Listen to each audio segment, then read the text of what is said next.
Hey everyone, welcome to the Keep Watching podcast, where we decide what to watch so you don't have to. I'm Sarah, And I'm James. and today we're back talking about Transit Love 2, episode 10. James, you ready to get back into Transit Love after our Yes. brief foray into Heart Signal? This episode was refreshing. They went Yeah. on dates, and Love date episodes. they yeah. all had. You're gonna have a good time when you go on a date, right? Has anybody not had a good time on a date in these shows? And maybe in Singles Inferno. Yeah, but not like a terrible time, just maybe like a disappointing time. Yeah, I mean you're still like eating food, doing an activity. It's Yeah. something. Yeah, okay. Yeah. It was refreshing to just see these people get away out of the house, spend some one-on-one time with each other, and have a good time. Yeah, definitely. All right. So last week was our first episode of Heart Signal 4. Mm-hmm.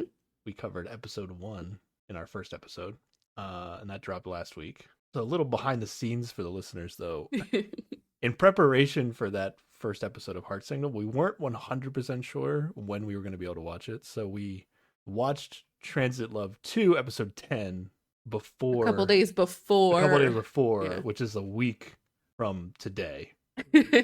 So it's been a whole week since we actually watched the Transit Love 2 episode 10. So we wrote good notes, so I think Yeah, we'll be all yeah, right. yeah. But there might be some little details that may go over our heads for this episode.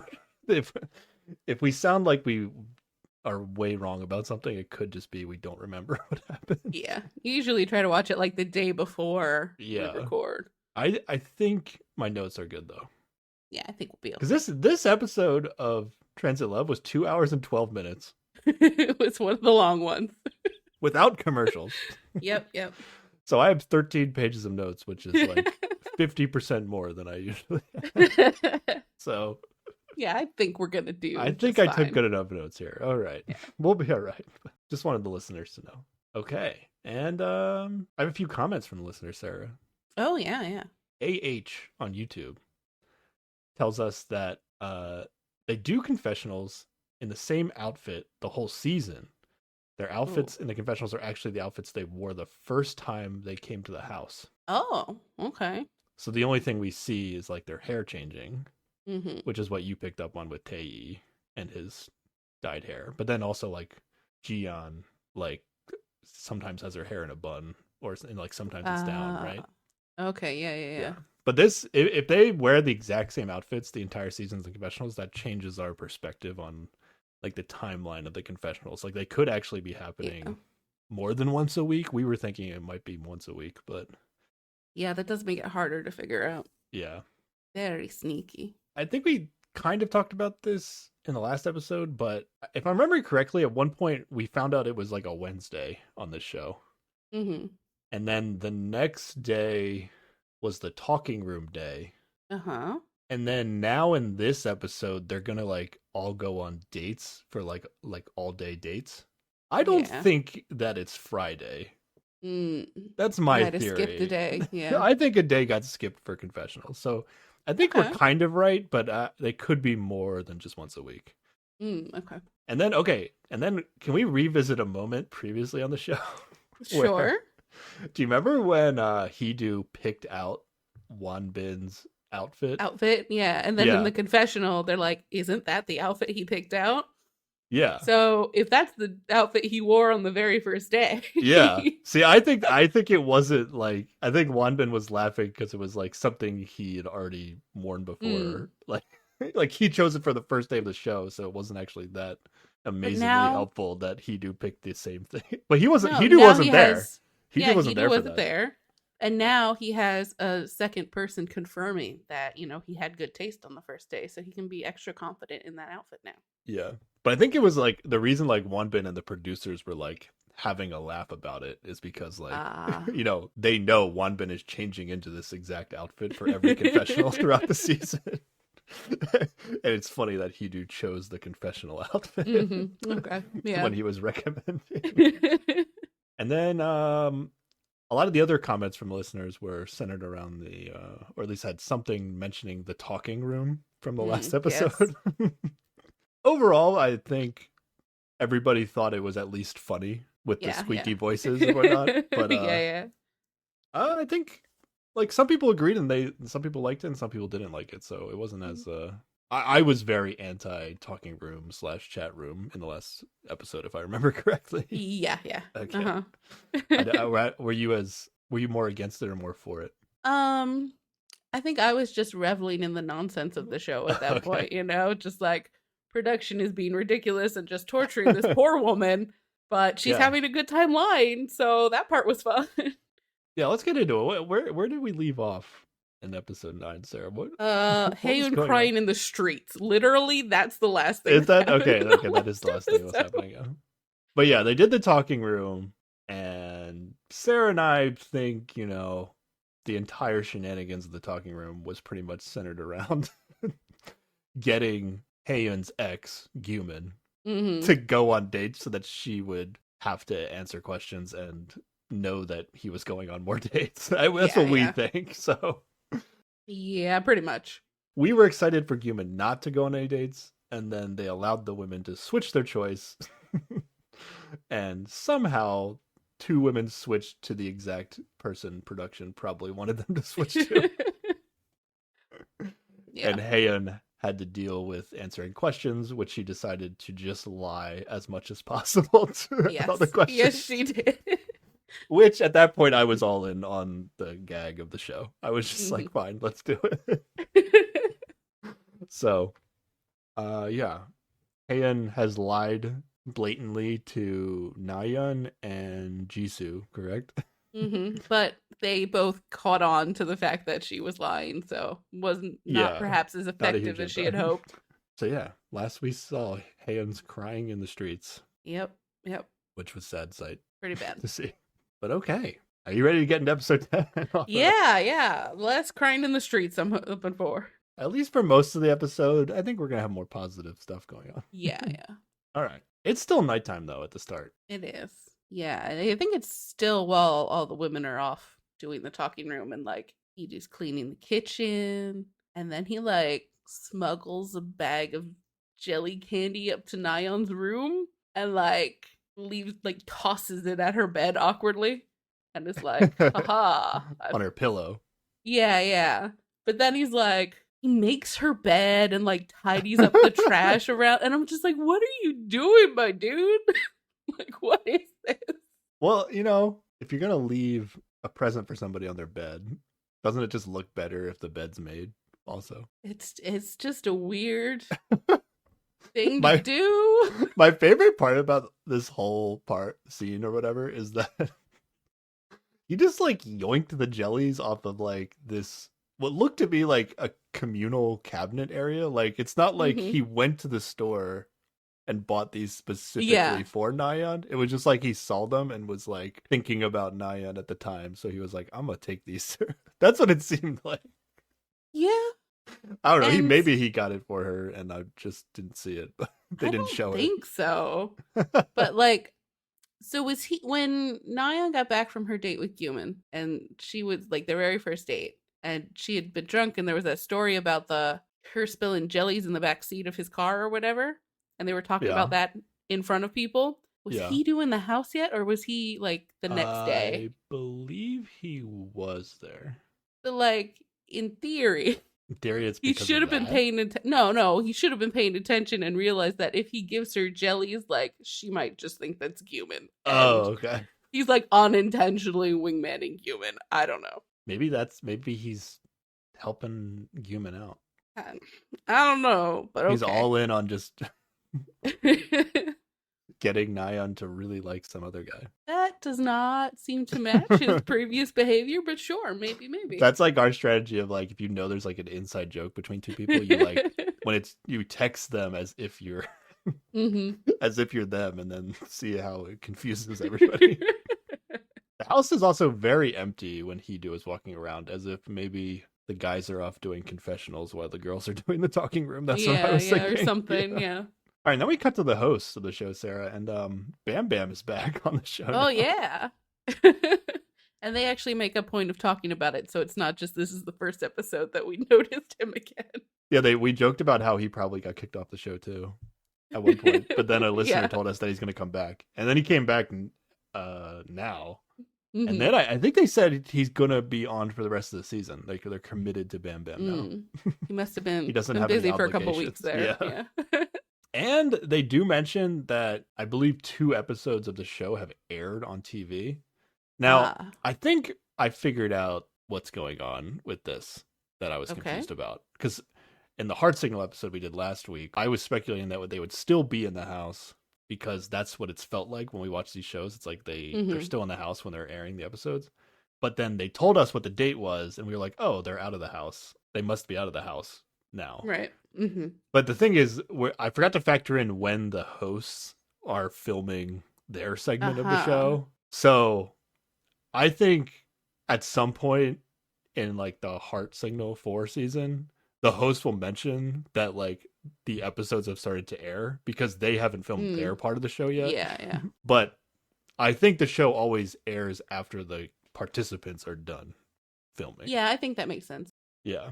They finish filming, then they put like episodes together for the host to watch, and then the host film their segments of the show. Mm-hmm. And then at some point, the show will start going out before the hosts have watched the end of the show, basically. Yeah. And they're still recording their part. But the participants are done with the show by the time the show is airing. Okay. I think we've figured this out finally. Okay. Yeah. So he makes the bed, and while he's making the bed, he also just like knocks something off of the nightstand. And what was it, like a drink or something? He actually had to like clean up the liquid. Yeah. It's like, way to make more of a mess than you tried to fix. Good job. They could have done him a solid and just left out the part where he knocked the stuff over, but they put it in the show. Nope. Because nothing comes of knocking the thing over. It's just yeah. They wanted to make him look silly. Pretty much. Which is fair. He is doing a kind of silly thing. And then eventually the guys are all in the house. Mm-hmm. And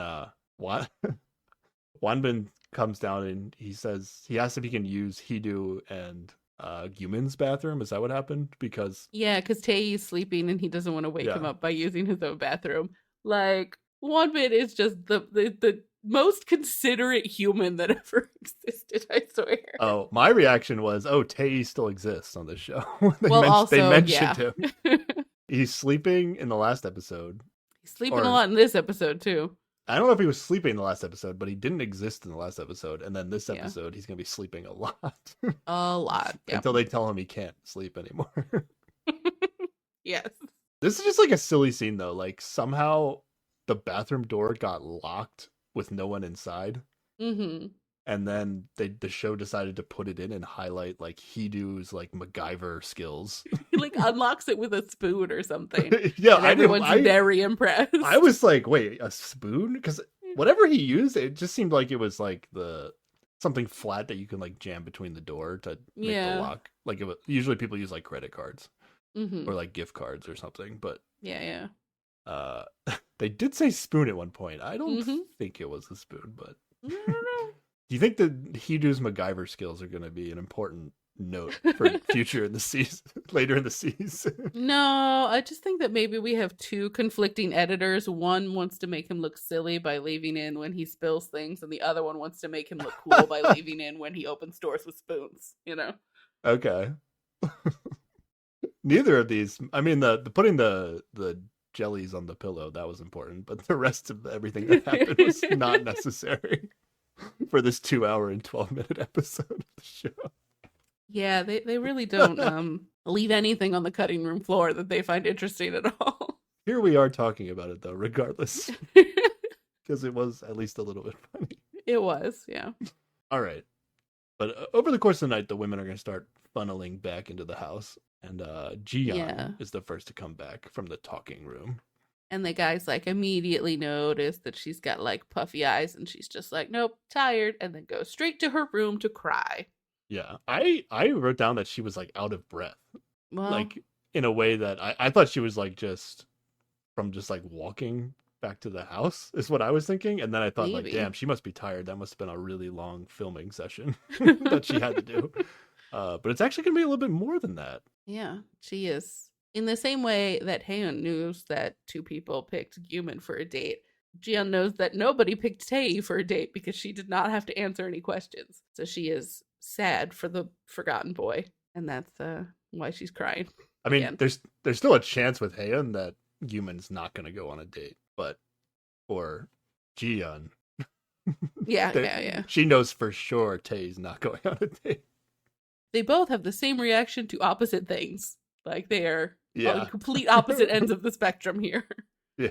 Do you really fully understand Jiyeon's emotions here? It's a Not little weird. completely, but I don't think she also understands. Like she frequently says that she does not like have feelings for him, but like she totally does. But she's also sad that he's not like she's just worried about him, is what she says. Mm. But I don't know.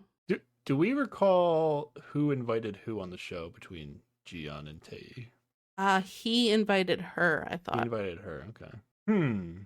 I was thinking if she invited him, like, okay, maybe she's like, Did she feel really guilty feeling for like putting him guilty. through this? Yeah. Yeah. I wrote that I appreciate her like compassion for Tae's situation, but I Yeah. was a little confused by it.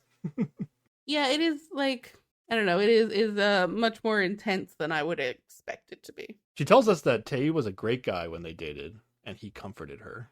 Mm-hmm. And this is like really serious crying too. Like sometimes we say people are crying on the show. It's a single tear down their cheek or whatever, but this is like crying. Like, okay, Haeyeon's been crying like constantly Mm-hmm. at whatever, however she cries. But this Yeah. cry for Tae not having any dates by Jiyeon feels like it's like the biggest cry of the season, doesn't it? I would not say it tops Haeun crying in the streets.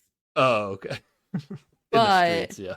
It is some intense crying, yeah. Yeah, I wrote like it almost looked like she was like having a panic attack almost. Yeah, she did like come into the room and immediately like almost collapse to the floor and Yeah. just start crying. Oh, yeah. Okay.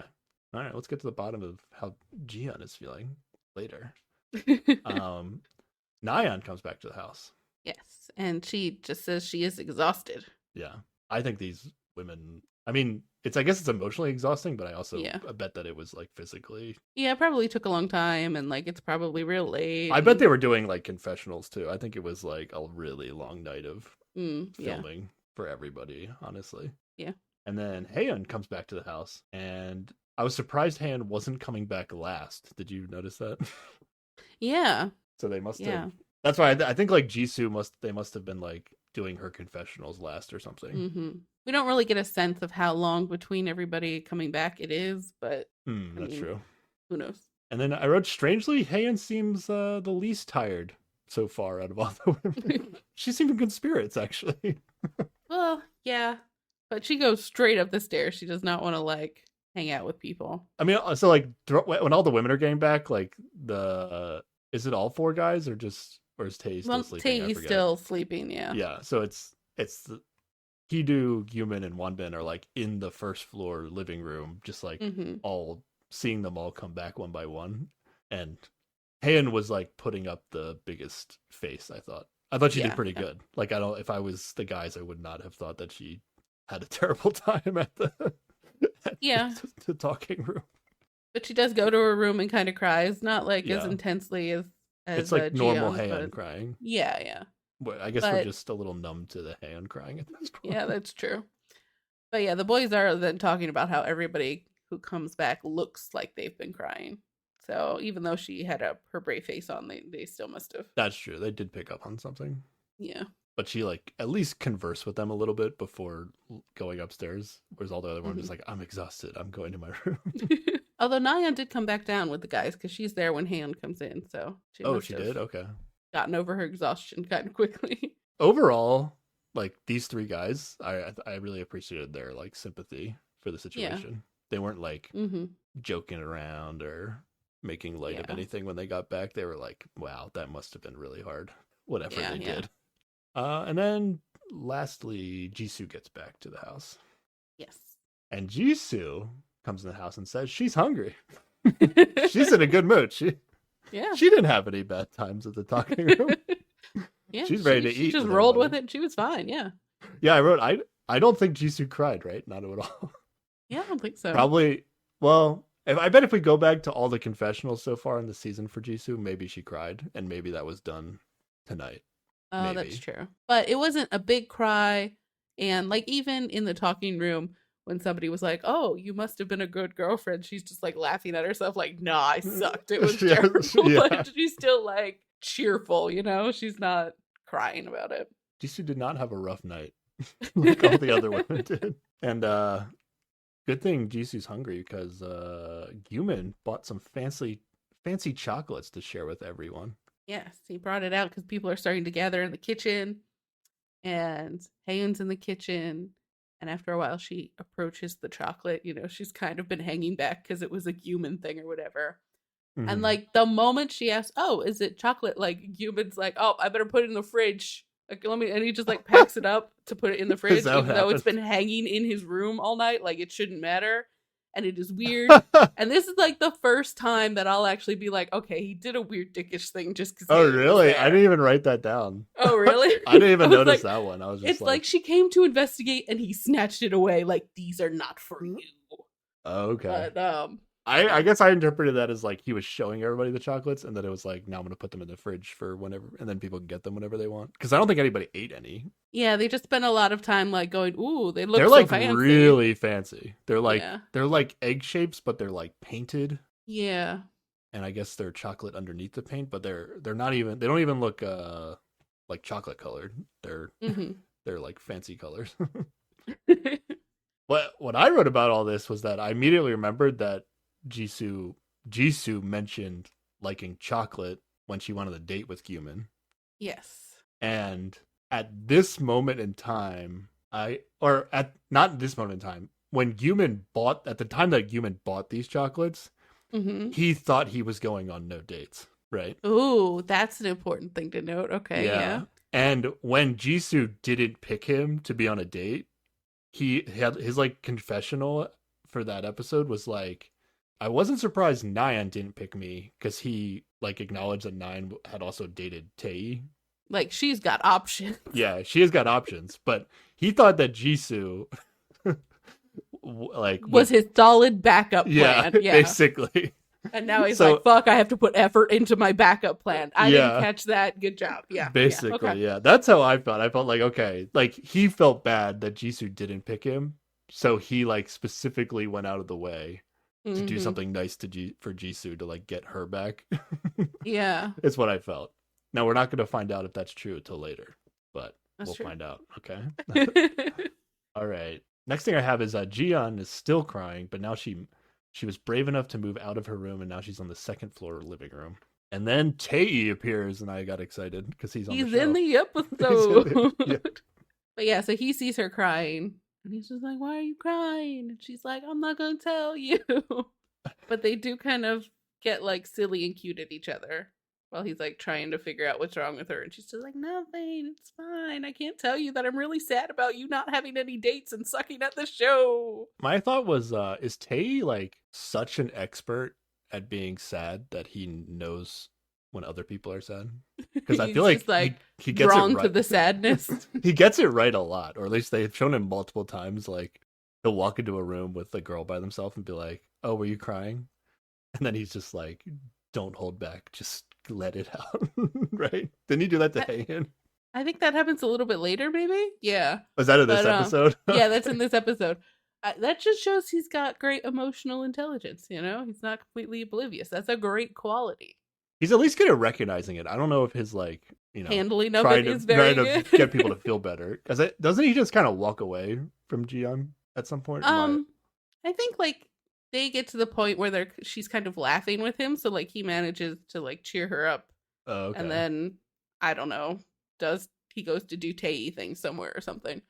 But with Haeun later, it does seem a little bit like he's just like, "Okay, you're sad, goodbye." I don't know. Oh, I did actually write, yeah, Tae makes Jiyeon feel better. And I think Jiyeon is just like happy to be talking to Tae, if I remember correctly. Yeah. Or it's possible she's just like putting up her shield for Tae once. I don't know. She came out to the common area and was like still sad. So I think she was like ready to talk about it a little bit. Yeah. Yeah. So I appreciate Tae here making Jiyeon feel better. Yeah, definitely. I don't need Jiyeon to go down the sad hole on this show, right? She's one of the... Yeah. She's one of the... Our sad quota has been filled. Please do not add Jiyeon to the list. I mean, it's okay if it's a little bit. I get it, but... We're just getting a lot of that energy already. Yeah. You know? Yeah, we'll hold off a little bit. Again, this is another kind of like Tae Jiyeon interaction where it feels like, oh, why couldn't they start dating again? Yeah, it does feel like they could get back together again and it would be all right. But the show is really selling Jiyeon and Hee-do even before they go on this date, right? Yeah, definitely. And I was actually thinking about that, like in all the confessionals, like Jiyeon is like very pro Hee-do in a way that almost feels like she's a little like Love is Blind about some of the things she's hearing or seeing about Hee-do in a way that I'm like, are these like future confessionals where she's like even more in love with Hee-do than she is now, and then she's like talking about him even more positively in the future about what we're seeing right now, kind of thing. Yeah, because she's like, he's literally the best of all of the men in the house. Yeah, that at everything. So I don't know. I kind of feel like right now I feel like Jiyeon and Hee-do are gonna definitely be like a longer thing on the show. It's not just temporary. Yeah. Okay. And now it's still the middle of the night, so it's time to send texts, Sarah. Yes. It's text message time. So nobody's gone on dates yet, but they've had all their dates confirmed. Although the women don't know that the men know anything about who picked them for dates, that they've been confirmed, or that they don't know all the shit the men know. Yeah, the women did not know that when they picked their date originally, the date would know they got picked by them. And then they didn't realize when they canceled their date with the guy that they'd get another text saying it got canceled. Yeah. So I think when Nayeon and Gyumin go on their date, Nayeon actually tries to act like she picked Gyumin all along, and Gyumin's like, you don't know that I got the text that explained that you didn't pick me to start with. Yeah. And then she's like, pretty shitty of production. She's like, oh, they texted you that? And then she had to come up with a reason why she did it. Yeah, exactly. Which was the same reason she gave us in confessionals, but still could be a little... Yeah, the fact that she tried to hide it, whereas I think Jisoo like immediately says what happened. You know, like she tells Gyumin like, oh yeah, I picked somebody else originally, but then I decided that wasn't going to work out, so here I am with you. Yeah. All right. What's the strategy here? Do you send a text to your confirmed date, or do you send a sympathy text to the person that you canceled your date with? Well, given that you don't know that they know anything, I would say you either send a text to your date or who you... Well, you got to pick your date, so in theory, your date should be who you really like, right? So you should send a text to your date, unless you're still hung up on your ex, and then you send a text to your ex. So it's either your date, it feels like it should be your date that you got confirmed with, or your ex, because you actually still like your ex the best. Yeah. Okay, let's find out. Whereas with the guys, I feel like they can pick whoever they really like, even if that's not who they're going on the date with, because they had no agency here. But we're going to see Tae gets the first text. I've been thinking about you a lot. I'm sorry. Since Tae's not going on any dates, this is probably from his ex. Yes, and he does get the message that says your ex picked you, so he knows it's Jiyeon. And I'm guessing she's apologizing for the crying earlier. I guess. Or the fact that she's been thinking about him. I don't know. Yeah. And then I think they have like some back and forth confessionals here where they're kind of like on the same page with each other, but they don't fully know it because it's like in confessionals. I think. And then I just wrote like, these two seem to get each other. And like, it's like, it's cute to see that they're like, they understand each other. And I feel like I'm rooting for them to get back together. Yeah, same. How I feel. Yeah. But it might take a while. I think if gotta get over this Hee-do hump first, and then she'll circle back around. But Jiyeon is texting Tae. But is this more of a like, I know you're not going on any dates, so I'm texting you? I think they just had a moment, where she was sad and wanted him to comfort her, and then he showed up and comforted her, and so that's pulling at her heartstrings. Yeah. But it is like a little bit of a sympathy text then. If Jiyeon had answered questions from one girl and thought that Tae was going on a date, would she not have been upset at all and not texted Tae? Like would have texted Hee-do instead? Maybe. Or she might have been upset because she's like suddenly realized that, people are wanting to... I guess she didn't get upset when he went on a date with Nayeon. She just laughed at him. because she was like, he's trying Yeah. so hard and he could never date her in the real world. So yeah, probably I guess she wouldn't be crying. Yeah. She'd be texting So Hidu, yeah. this is a little bit of a like pity / sympathy text to some degree. Yeah, I guess so. Yeah. Okay. I don't know. We'll get to it. I there's a weird scene coming up. Okay. Yeah. All right. Jiyeon also gets one text. Don't cry. If you're having a hard time, let me know. This is from Tae. Yeah. That's a good text. Yeah. Yeah. Not too pushy. Not like Mhm. it's not like, oh, it does say don't cry, but it Yeah. clarifies after that. But yeah, one of the better texts. Plus they just had that moment, so it's obvious. Yeah, it's from exactly. him. And they just Mhm. tell it. They're gonna tell her. Well, actually, Jiyeon's gonna get another text. Oh, that's true. They don't tell them which text is from the ex if one of them's from the ex, but Yeah. she figured it out. Yeah. But I thought the Tae text might have been one of the best texts of the season so far. Yeah. It's a low bar. People are bad at Yeah. texting, but yeah, it's a pretty good one. Oh, and then Tae's gonna tell us in a confessional that I think what he said is that they never saw each other cry when they were together. Yeah. Which I forget. They were together for like less than a year or a year and a half or something like that. It wasn't super long, I guess. Yeah. And They probably didn't live together. yeah, that's probably That's what we kind of deduced. what it like, is. Yeah. They seem to have they made it seem like they did spend a lot of time with each other, but I don't know what a lot of time means to them. But whenever Tae talks, it's like, oh, we never left the city when we dated. We never saw each other cry. I never made a meal for her at home. Like, Yeah. they didn't Yeah. do a lot of things despite saying they spent a lot of time together. So to me, it feels like they almost didn't date at all. It felt like a more, I don't want to say shallow, but like they did not make a deep relationship, like it did not have time to mature into something like that. Yeah, but at times it also feels like they did. So I'm a little confused about what Yeah. their relationship was. But yeah. You can see little sparks of it sometimes, when they're together. Yeah, it certainly doesn't seem like they had anything catastrophic that happened to them that they can't get back together. Yeah, I think they were just too young at the time. Or, like with a little bit of maturity, they would be fine together. Yeah, because Jiyeon must have been, what, at least 21, which could be 19. Like, yeah. That's like pretty young. Yeah. Okay. All right, what's Jiyeon's second text? I hope you won't be too sad. That's a bad text. Yeah. Really underwhelming text after Tae's text. That's what Yeah, definitely. And she thinks it's from Hidu, and she goes through Jiyeon logic where she's like, oh, it's using honorifics and that's like the same style as this other text, but it turns out it's actually Wonbin. Yeah. I don't know why it's Wonbin. Wonbin is all over the place. I feel like Wonbin is like scrambling because a little bit, like he did get picked for 2 dates, so maybe he should be scrambling less. No, but then his date with Nayeon got canceled, and that was the one he was really looking forward to.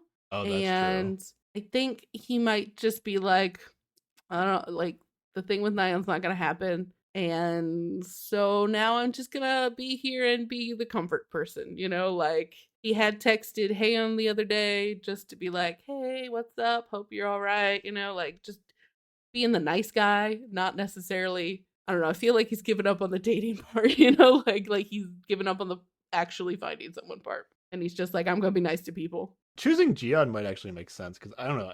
If you got your date canceled with somebody, Sarah.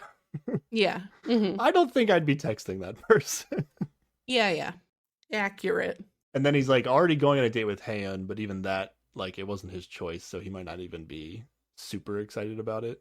And I feel like she puts out the vibe of that that she's not into it, right? Like, yeah. And then Jiyeon and Wonbin did have a good time on their first date. They did. That's and she true. did promise they would do at least 3 dates. Forgot about that. Okay, so maybe he is like trying to rekindle this. Yeah. Maybe. Okay. I think we're getting to the point though, Sarah, where, Wonbin might have to just go check back in with Jisoo and see how things are going. Yeah. Which I think we get a little bit of that here, but it's more of Jisoo checking out Wonbin, right? Mm-hmm. Okay. I still think Jisoo and Wonbin. That's the end game for those two. All right, Hidu gets 1 text. You're still special to me. Have fun on the date. Ooh, gotta be And Nayeon, right? That's from Nayeon, yeah. And Okay. Another ex, someone texting their ex instead of their date. Yeah, none Here of we these people go. make any sense. There's a Hidu confessional, and he's just like so pumped about this text. He Like, has the biggest smile. He's so happy in his confessional. yes. And he's like, oh, a weight has been lifted off my shoulders. I know I can just date and she'll be fine or whatever. I'm like, no, that's not what that big dopey grin's about. You are pumped that she texted you and you hope that she's still in. Like, Is he? I think so. I know he Okay. says otherwise, but like, he just threw some gummies at her bed and like made her bed and was cleaning up after her and still just like, That's true. The gummy. We don't really get any payoff with the gummies thing, other than like a weird scene of yeah. Nyan discovering the gummies. Maybe more will come of it later. But yeah, the gummies thing that's a good point. What And was I that think all this is about? a terrible move on Nyan's end. Like, Well, you just hate after this Hidu. no, but after this Uh, big emotional night of whatever they were talking about like, no, I'm so mad at you, but no, everything's fine. Now we're fine, right? Like, so just leave it. Don't like text him Yeah. again telling him that he's still special to you after you've been like, I want to date other people. These are mixed messages, Nyan. Stop it. But now Nyan is dealing with Hidu being selected by women for dates. And now Nyan's turning into a little bit of a Hidu, if you know what I'm saying. Oh, they need to get as far away from each other as possible. Ooh. Oh yeah, that happened. Didn't love it. Nyan's explanation in her confessional is that she's able to see now how the situation has been tough on Hidu after talking to him, and just wanted to make him feel better. That's what she wrote, which is fair. Yeah, but she didn't word it the right way. I don't know if that text is the right way to communicate that, but that is consistent with how Nyan communicates. Oh, She's like, okay, I this want to make you text- feel better. I am in love with you. Yeah, That's like kind of which the is Nyan not strategy. the text should have been like, I want you to feel better. I genuinely hope you have fun on your date. You will always be special to me, but I do not want to date you ever again. Or just Just don't to be just super don't clear. say you're still special to me. Just say like, Have fun on your date. just say. Why don't you say, I see how it's been tough for you being here. I'm sorry you feel bad. Hope you have a fun date. Yep. That would have yep. been good. That right? would have been Okay. a good text. Yep. Much better text. Don't lead with you're still special to me, Oof. unless Hidu is still special to Naya, which also might be in that direction we're heading. Is this just going to be everybody gets back with their exes? That's what except I for was Gyumin actually and Haeun? thinking. I was actually thinking that. Okay, like, but Gyumin and Haeun are Even never Gyumin and getting Haeun, I'm not convinced, but there's together. Oof. Gyumin. I can't read Gyumin, so I am not willing to eliminate the possibility that he still likes Haeun and is just super weird about it. Oof. Just oof. Most of these people should get far away from each other as possible. It's just not great. Wait till these 9th and 10th person enter the house though. That could really mix. Oh, right. Yeah. No, they're just going to not connect with anyone because they showed up too late and they're exes, so they're just going to get back together. See, it's just exes getting back together is the show. Maybe. I'm here for it. At this point, I think that would be hilarious. That'd be so funny if that's how the show ends after all this nonsense. We should have checked if season 1 it was just also all exes getting back together. There's not like the premise is unsuccessful. Nobody dates new people. Well, it's still. I mean, if they actually get back together, it's still successful, right? Well, I don't even know how you define success on this show Just anymore. People being happy in the end, that's success. Okay, I guess. Nyan claims she still doesn't want to get back together, like we said. And I hope that's true. Seems very misleading to us reading the subtitles, but Yes. all right. Nyan gets a text. Don't feel so bad or cry too much unless you want Squirtle's eyes. I was so confused. Do you think this is an inside joke or just like something people say to people? It's gotta be an inside joke because it's too funny and Hidu wrote it. And I don't see him being funny without the, like, Yeah. he does not come across as a funny dude normally. So it's gotta be like something normal between them, you know? Yeah. I thought Gyumin sent this at first. Yeah, same. Okay. When I thought it was from Gyumin, I was like, this text is so bad. And then it was from Hidu, and I was confused, and I was like, maybe it's an inside joke. It's gotta be. Because somehow this text about don't cry because it will give you Squirtle eyes makes Nayeon tear up in confessional. Which I was like, this makes no sense. It has to be an inside joke between them. Like, Yeah, absolutely. Why would she be crying about this from this text? Unless she's just like, she's really still into Hidu, and she's very excited that Hidu just texted her. But Hidu smiled when he got a text, and Nayeon cries. But they're both the same reaction. Yeah. They both understand what's really going on. Okay. Oof. Jisoo gets a text. The chocolate was for you. Eat a lot of it. This is from Guman. But yeah, it is somebody he's going on a date with, but it's not the only person he's going on a date with. And by now, he knows, right? So yeah. I think he was already too committed to this plan, though. Yeah, gotta really lock in that backup just in case. Well, his plan was probably the whole time was to text that the chocolate was for her and not have to like do an emotional thing and go tell her to her face that the chocolate was for her. Yeah. So yeah. I think he was just locked in for this night of texting where he was like, well, I did the chocolate thing and I have to tell follow Jisoo through. that it's for her. Yeah. And it would mean less if he didn't text her and then just went to tell her in person. Like, you know, that would be weird. It's like a little meaningful to get to text somebody just from the standpoint of like they could have texted somebody else. Even if it's like a bad text, it's like they use their text on you. Yeah. So still something. Yeah. Also, I mean, at this point, he's got to be a little bit weird about Nayeon. Like, why did she not pick me and then pick me? Yeah. So yeah. he still needs to invest a little bit in the backup plan, right? Yeah, absolutely. Okay. And then Guman gets a text. I hope you had a good day today. I'll enjoy the chocolate thoroughly. And that's from Jisoo. So their texts go together nicely. You left off the if you know what I'm saying at the end of that. You're right. I'm sorry. I wrote I wrote this like, is this Haeun or Jisoo? If it was Haeun, that would be hilarious. It's a little like too clever to be Haeun, so I thought it was Jisoo. Like Haeun's probably still gonna text something about vitamins or something. yeah. Fair. Yeah. Because then Guman gets another text. Yes, and it's, thank you for taking the vitamins. Make sure to eat them every day. And then that like the words on the screen are like, Haeun messaged Guman as always. Ooh. I just wrote, Haeun just really needs to come up with better text to send to Q. Yeah. So far, the only thing they talk about is vitamins and towels. That's all she could talk about. Yep. There's gotta be a better, like, even if you want to text Guman every time, I don't know. Yeah, like, well, come up with something. What is she supposed to do? Yeah. Move on is what she's supposed to do, but she refuses. It's her time on the show. She can do what she wants, but there's got to be better text game than talking about vitamins over and over again in every text. She does have a confessional though, where it's just like she explains how huge these vitamins are to her because he actually accepted them from her, and he hasn't accepted anything else, and it's just like a bad sign.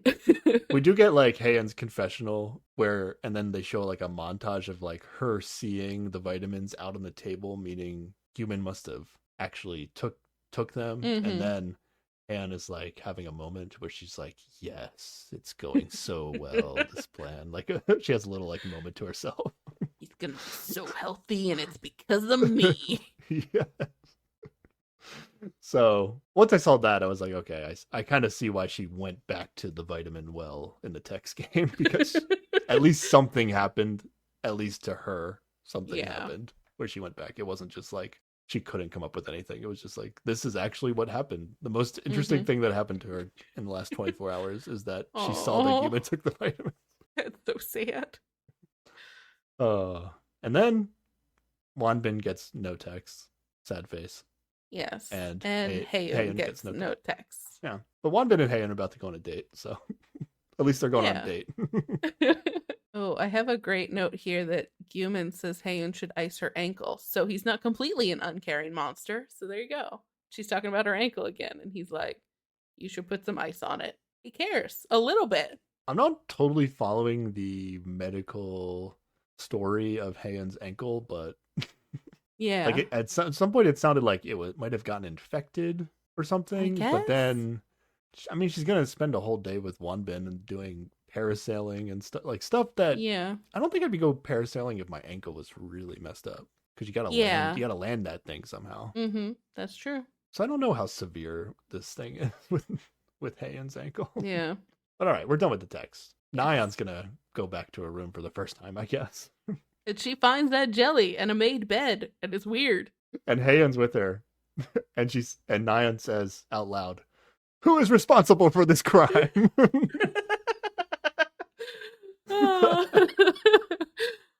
I think she must think it's from Gyumin because they have the jelly connection, and so she's about to have some fun time flirting. But no one comes and takes responsibility for the jelly crime. Who is responsible for this crime? That's so good. That might be. I can't think of a better line so far this season. Who is responsible for this crime? What's so weird though is that like Haeun probably also thinks it's from Gyumin, right? Yeah. Like she's in the room when this happens. Mm-hmm. I don't know. They don't really dig deeper into this Jelly's storyline. I mean, Haeun does say that to Nayeon, like, oh, it was probably Tae, because I think she's just trying to be like, no, Gyumin didn't give you anything. So no, but it was definitely Tae. But that's about it. Nothing else comes of it. Yeah. Okay. I don't know if this is going to come back, but we'll see. Yeah. Then we see Jisoo and Wonbin. They get a little bit of a moment to talk in whispers. Yeah, whisper times are only between exes. Whisper times between exes, yeah. I don't think they got caught. No, they're much slyer than a lot of the other people.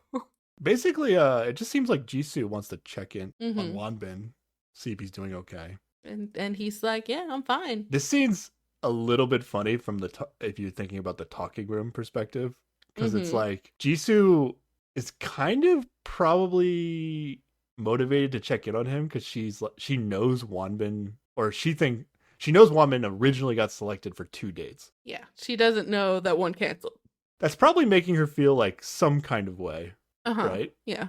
And then so she kind of wants to go to Wonbin and check in on him, thinking that he must be doing good. Mm-hmm.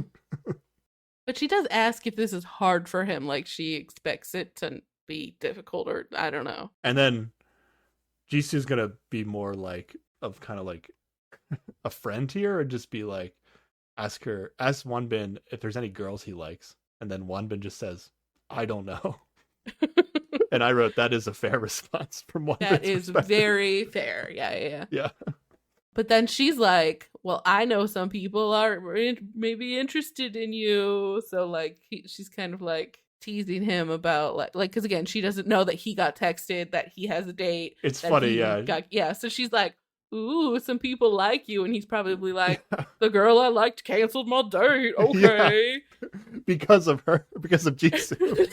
Oh yeah, because of Jisoo. This scene is so funny in retrospect, because it's like, yeah, so Jisoo thinks Wonbin is doing really well, but Wonbin doesn't know, because he doesn't know that he got picked by 2 girls. But actually, Wonbin knows that already. And then in the meantime, Jisoo also doesn't realize that Nayeon switched her date after talking to her. And Wonbin also knows that. Yes. Yeah. This is a great interaction. Jisoo thought this was just a lighthearted, fun thing, and Wonbin was going on 2 dates and having a great time. But secretly, Wonbin is like, what the fuck did you just say to Nayeon so that I didn't go on a date with her? But he is a nice boy, so he's not mean to her at all. So I think it would have been fair for Wonbin to be like, what did you say to Nayeon to make her cancel date with me? Yeah. I think she would be allowed to ask that, right? Oh, I know Jisoo's not supposed to know that she was talking to Nayeon, so I guess he can't mention. But Nayeon. He could be like, what did you say? One of them canceled a date with me. Yeah. I guess she's not supposed to know that either. Yeah, it's weird, like what I don't know. Maybe Wonbin would have said something, but he wasn't sure what he was allowed to talk about. That's probably true. Yeah. Super funny scene, actually. Great. And then here's a scene next. Yep. Han's gonna come get another towel It's from Guman. This is her only move. between the vitamins and towels. It's the only connection she has with this man anymore. Yeah. This time she doesn't want just one towel though. She wants 4 towels. Yeah, because he's like folding towels like he just finished his laundry. And she's just like, no, I want so many more towels. And it is kind of like playful, and it feels like he's not hating it, you know, like he's going Yeah. along with the silly vibe. So that's okay. My thought when Han asked for 4 towels was like, oh, all the girls need towels. And I was like, oh, maybe all the girls don't know how to do laundry. Was my thought. Ooh, have we seen any of the girls down here doing laundry? I feel like Jisoo at least got laundry out. Whether or not she No. Oh, did she all did the come steps. down. She snuck in with laundry to give a gift to Guman. But then I think she did actually do laundry. Okay, yeah. I think you're she right. did, yeah. But no, I think Han's just asking for 4 towels for herself. Yes. And then she asked him if he's taking the vitamins after she just sent him a text saying thank you for taking the vitamins. Yep. And it is because, yeah, she has nothing else she knows how to say to Yeah. him anymore. At some point, Han, they're like joking about the towels, and Human's like putting away. I think he gives her like 1, is refusing to give her 4, and then he's like gonna put his towels away, and she like actually goes over to him when he's like crouched on the floor and like pushes him over. Yeah. And he laughed, like it looked like he thought it was funny. So I think there's something that Human still likes about Han. I think Human likes like Han's personality. Silliness, yeah. And like, honestly, other than the fact that we've seen her cry, like if we were never allowed to see Han when she's supposed to be alone, you would think Han was great, probably, right? Well, we'd still have times where she's commiserating with Hidu about being sad. Yeah. Yeah. And we wouldn't really get it because we haven't seen it. But she puts on a really good face outside of the confessionals and when she's by herself. Right? That's how I feel. And we do get a lot of shots of her just staring at him or I guess, but those who he's are, talking to. Out Yeah, of context, who knows? that's true. I feel like she wouldn't have a lot. She wouldn't have enough screen time if we weren't seeing her confessionals or her alone time or her crying time. We would have seen like 3 minutes of her and would have been like, oh, she's kind of playful. Sure, wish she was in the show more. Yeah. So the sentiment that Human's going to give us later, though, and there's a whole awkward thing that we'll get to at the end of this episode, but the sentiment is that Human is almost intentionally avoiding Han because like he's afraid that he'll start liking her again. Yeah, is that the sentiment we got from Yeah. him? So I don't think he doesn't like her. It's just like a fear of going down that path again, which I don't know why he's afraid of that path. We still don't know the details of that. Like there was something that happened. I mean, as we heard it, it was he got sick and she wasn't there for him, and then that was it. I don't believe that was it. There's something bigger that happened between them that caused the rift, and that is gonna stop him from wanting to ever have feelings for her again. Yeah. I still feel like this might happen. Cuba and Han just might happen. Oh. All the exes. Can I just, we know there's going to be more people on this show. So the prediction is kind of preemptive, but my bold prediction is that all the exes get back together. Oof. Is that, that feels bolder than my Singles Inferno 2 prediction. But that ended up being right, so who knows? We'll see. All right, let's keep the night moving here. It's still nighttime. Then Tae walks into the kitchen while Han is alone. And was Han crying or having a sad moment in the kitchen when this happened? Yes. I'd actually... Yeah, I think she couldn't was. tell. If she's alone, she's always having a sad moment. Okay. But Tae like turns the corner to the kitchen and sees her, and he like jumps like he's scared. Yeah. He just didn't expect anyone to be there. Yeah. But then he's just like instantly like, "Oh, are you crying?" He noticed it and just got right to mentioning it. I feel like a lot of people would just like ignore it and awkwardly get what they wanted from the kitchen and leave. But he he just talked about it. Yeah. Which was good. But then like Guman comes in to talk to Tae, and then she's just like awkwardly staring at the wall.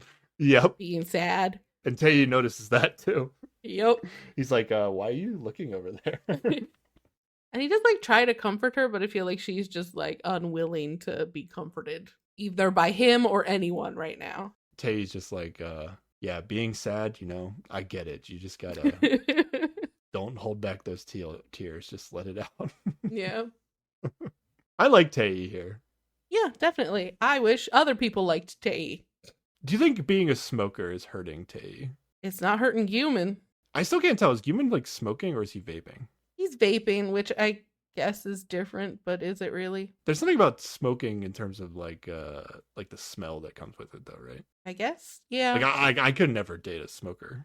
Like it's just. Yeah. I think like smoking in general though is more popular in Korea than it is in the US. Like it's still Oh, really? pretty popular. Oh. Yeah. At least some things I read on the internet a while ago said so. I don't know. Okay. I mean, Tay's the first person that I've seen smoke regularly, I think, on the 4 seasons of these shows I've watched or so. Well, I don't know. The other shows might not just be showing it. I don't know. Okay. That's my what I've been thinking. Like, Tay's a smoker. Like, even if he's nice, is he worth the smoking? Yeah. But like, so Human's been smoking, and even if it's a little different, I don't know. Depends on the particular vaping he's vaping, I guess. But Mingi was also a smoker, right? When he was still on the show, like nobody expressed any sort of like, Oh, Mingyu was a smoker? Yeah, I yeah. didn't even realize that. Mm-hmm. Well, he wasn't doing too hot either, if I recall. Well, he was not there for very long, so I don't know what vaping smells like. I think it depends on the flavor of vape, whatever. But it doesn't smell like or something. smoke. It's like Cotton candy or something. It's I don't steam. know. It's like steam, right? Or like I know not steam, but next it's not to hot. nothing Okay. about We don't know. vaping. Listeners, let us know. I imagine it doesn't. It's not like an It's off-putting different. smell. Yeah. Yeah. Okay. And then Hidu is gonna have a moment with Nyan and confront her about texting him. Is this fair? I almost think this is fair. Like what the hell are you texting me for? But also, he had that confessional where he was the happiest little boy in the world, right? Like, so it's such a weird change from like, oh yeah, she texted me to, why you texting me? But is this like a future confessional where like things have gone even more well since this text? And then when he's asked about that text from a few days ago, he has a big smile from it because things are going to go positively for Hidu and Nyan in the near future. Well, I certainly hope not, but that could be the case. But I do like her response. She's just like, I can do whatever I want. Why were you messaging me? Like, this is so dumb. It is some silly flirting. Yeah, Hidu in the confessional was like, acted like he understood what Nyan meant, but then he's going to confront her, acting like he feels a kind of misled about what's happening. Which is fair because it's a misleading text. Yes. He's lying to us in confessionals, but the emotions we're seeing make sense. Yeah. Nyan says to Hidu she didn't text him because she felt bad. Which is the opposite of what she says, yeah. Not consistent with the confessional. Now, one day later from their big episode together, Hidu is now encouraging her to date other guys. Yes. This is crazy. These people are a mess and need to get far away from each other. Just immediately. This is still a better spot than they were the last time they talked. Is it? It feels like they're just going to go in a circle of nonsense that never ends. They're going to get together, they're going to break up, and it's going to over and over again, forever. Maybe that's the kind of romantic life they want. Some people like the drama. Ugh, sounds exhausting. Yeah, not for me, but I think some people actually kind of like the drama. So yeah, what do you think? I assume they're both still into each other. Yeah, I do think at least on some level, Nyan like does have some feelings for him still, but she doesn't want to have them. Like her brain is like, you have to break this cycle of this ridiculous relationship, but her heart's still in it with him a bit. Yeah. But theoretically, like, Human is going through the same thing right now, right? But he is just like full on, I'm avoiding her so that I don't fall in love with her again, basically, right? Yeah, he's doing a much better job of it. Yeah. Can you imagine, Sarah, having a conversation with Hidu and then like him trying to make you feel bad for dating other guys on the show. Mm-hmm. Then he's like nice, but you get a chance to finally express how you feel, which is you're trying to date other guys. And then the very next day, you text him. Yeah, that's What is the situation? The only situation is that she still likes him. That right? Like yeah. there's no other situation that would happen. Yeah, but I do really think that she doesn't want to still like him. Okay. Like, and so her like, no, I'm here to meet other people is legitimate to a certain amount, you know?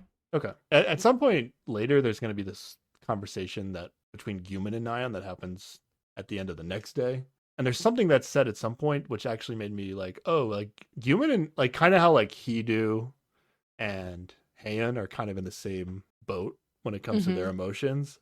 It does kind of make sense that like Nyan and Guman are in the same boat. And they might actually be talking about that. Like they might be talking about their exes, but they're not showing it kind of similarly. So it's possible like Nyan and Guman are kind of like supporting each other emotionally the way that Heian and Hidu are as well. But we're just not bonding seeing in it. that way. Yeah. Super confusing, these Nyan and Hidu. You know how so far the formula for the end game on these shows has been like at least there's usually like one person that the edit picks to kind of make a big decision. They're making the big decision at the end of the season. Do you feel like you've picked up on who that person's going to be yet? I mean, it feels like Nyan.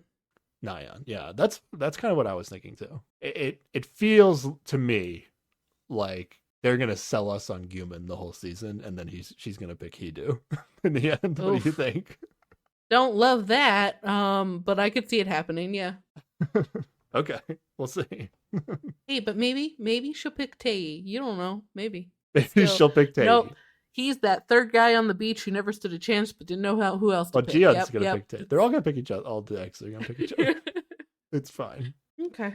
All right. Nyan, Jiyeon, and Tae are still up, and they're talking in the second floor living room area. Yes. This is a weird conversation. You want to explain this one, Sarah?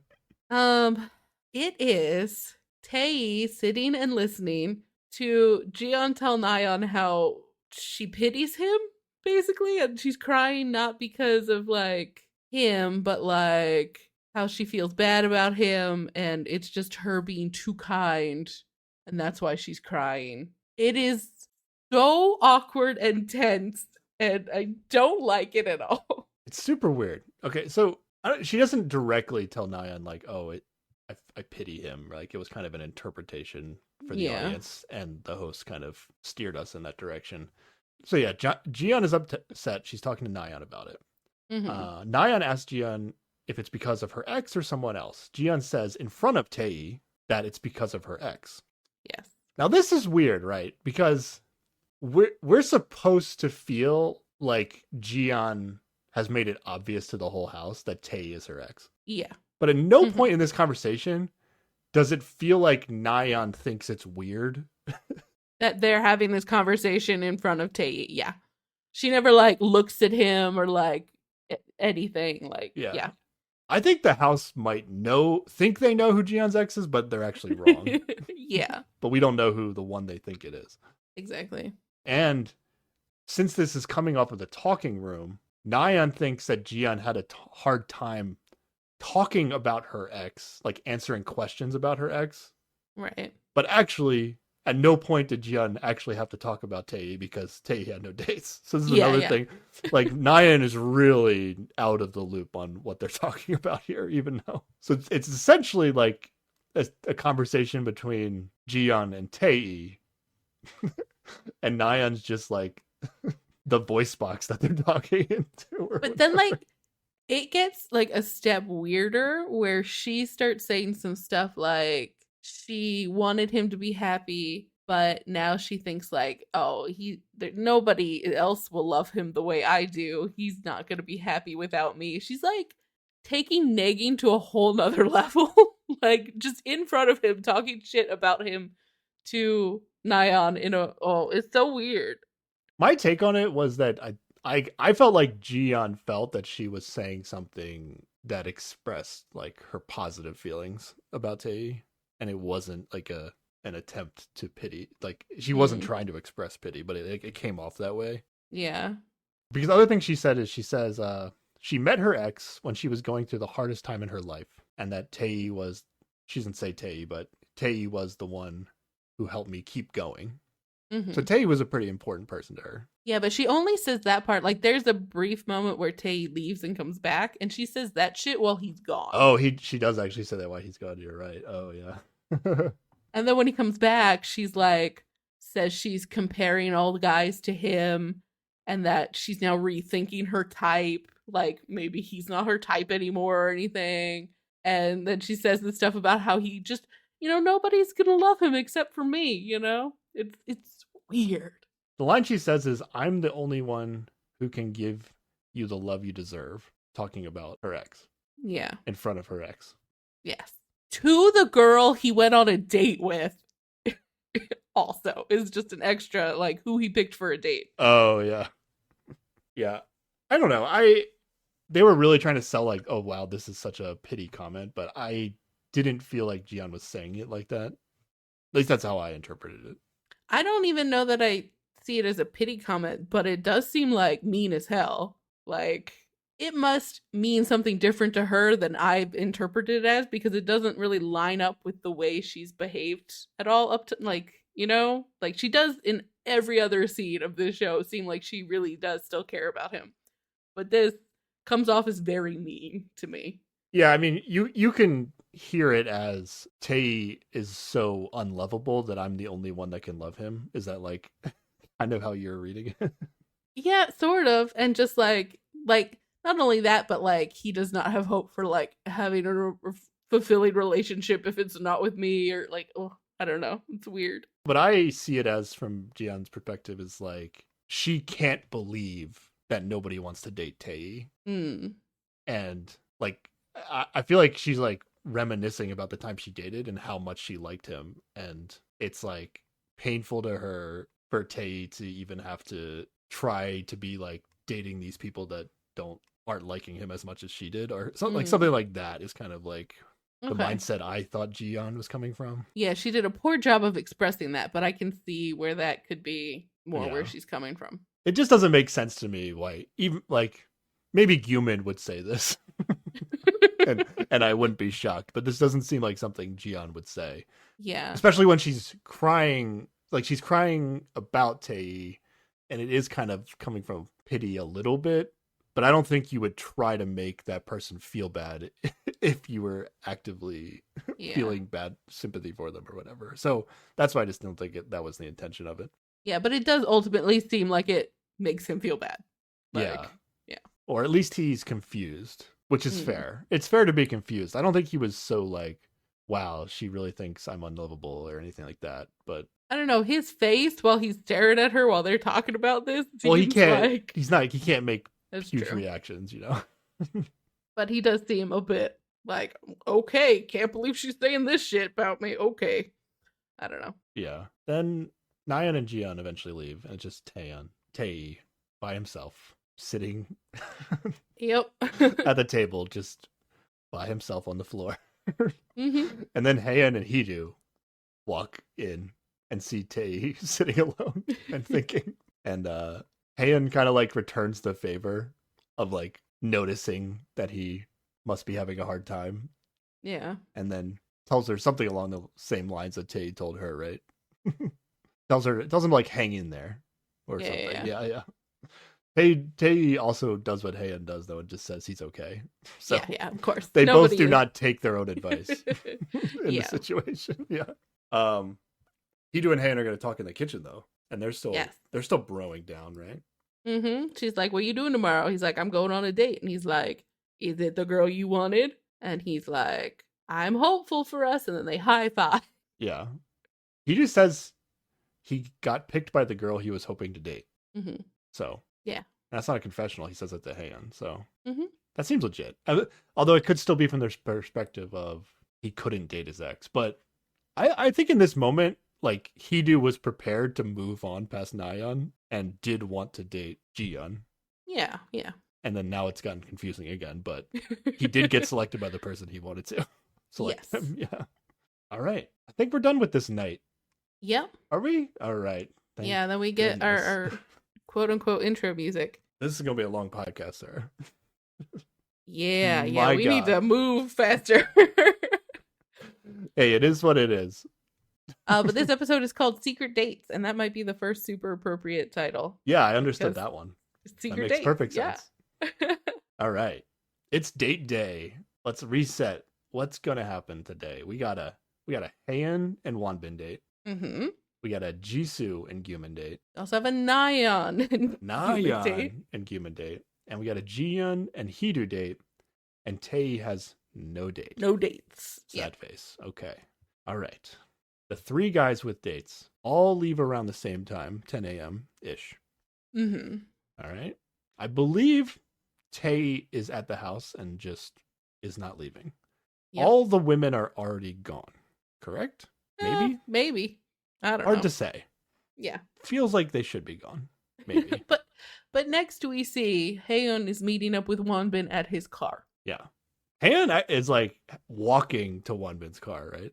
I think she's all the other guys are gonna like roll up to the woman like waiting somewhere in their like car. waiting alongside the road on an empty stretch of road. Like it's very weird. They're not Yeah. anywhere. They're just nowhere, getting ready to be picked up by anyone. The dates It's have to very start at weird. these secret locations, which might just be a couple blocks away. Yeah, but- probably. Yeah.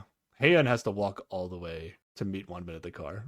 And so she picked the date, so she picks what they're doing, and she just gives him the clue that they're going to be very active today. Yeah, it seems like all the women got to pick what they were doing, at Mm-hmm. least from a list of options. Oh, yeah, that's true. Yeah, so Wanbin does not know where they're going. But is driving. Wanbin tells Heian, this is a good comment. Wanbin tells Heian that she exudes bright energy. Yes. I see. I actually agree with this. If you never saw Heian by herself, we weren't getting yeah. the behind the scenes view of Heian. I think this is actually pretty accurate to how she's been. Yeah, if you get moments of, like, what is the real Haeun, presumably, she seems like she's fun. Yeah, You know? Like, you just gotta get all the human sadness out the way, and you know, she seems nice. although Wanbin does follow it up by telling her that he has also noticed that she is having a tough time. Yes, and he says some comforting words to her that she really loves. He says that the sun isn't always in the sky. Yeah, So it's, you know, you're not always going to be happy, but the sun will come back up again. It's going to get better. Heian is so impressed by this line. Yes. Is this one line gonna change Heian's life forever? No. No. I mean, I have seen the rest of the episode, so no. I mean, it's gonna change something. Maybe it's not Yeah. just this one line, but all right.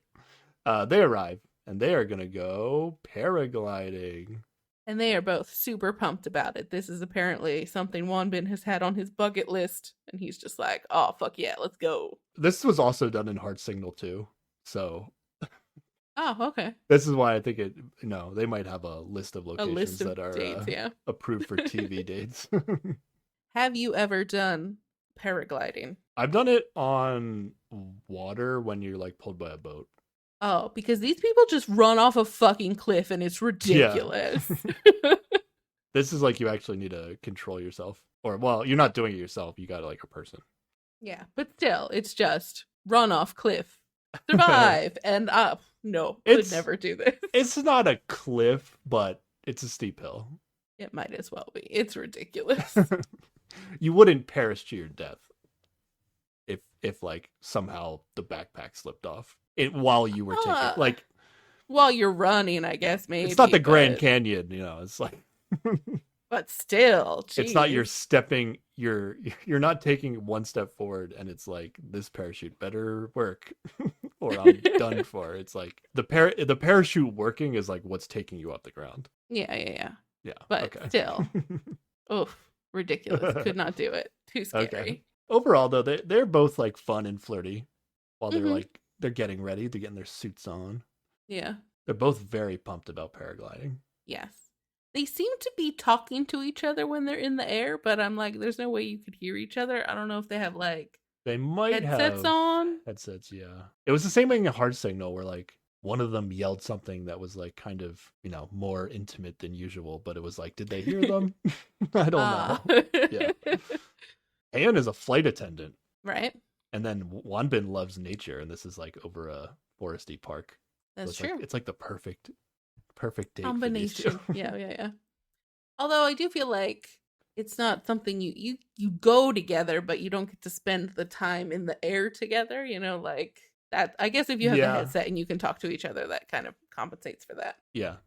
I'd rather do this than go to Lottie World, though. Okay. This is more interesting to me. I like that Lottie World is on the ground. I feel safe. Okay. All right, we're cut away from this date. Nayeon is now waiting somewhere. On the side of the road. For Gyumin. Waiting for Gyumin somewhere. Gyumin picks her up in his car. They're going to be going to eat first. Boring, right? Yeah. Let's go do something. Come on. But he says something like he didn't even know he was going to see her today, which is weird. But like, she thinks it means that the guys didn't know who they were going to go on a date with at all. Yeah. But I think he just didn't know which date he was going exactly. on right now. It took me a while to figure that out too. I was like, wait, is Gyumin just lying? But he actually just like, he didn't know which girl was going to be first.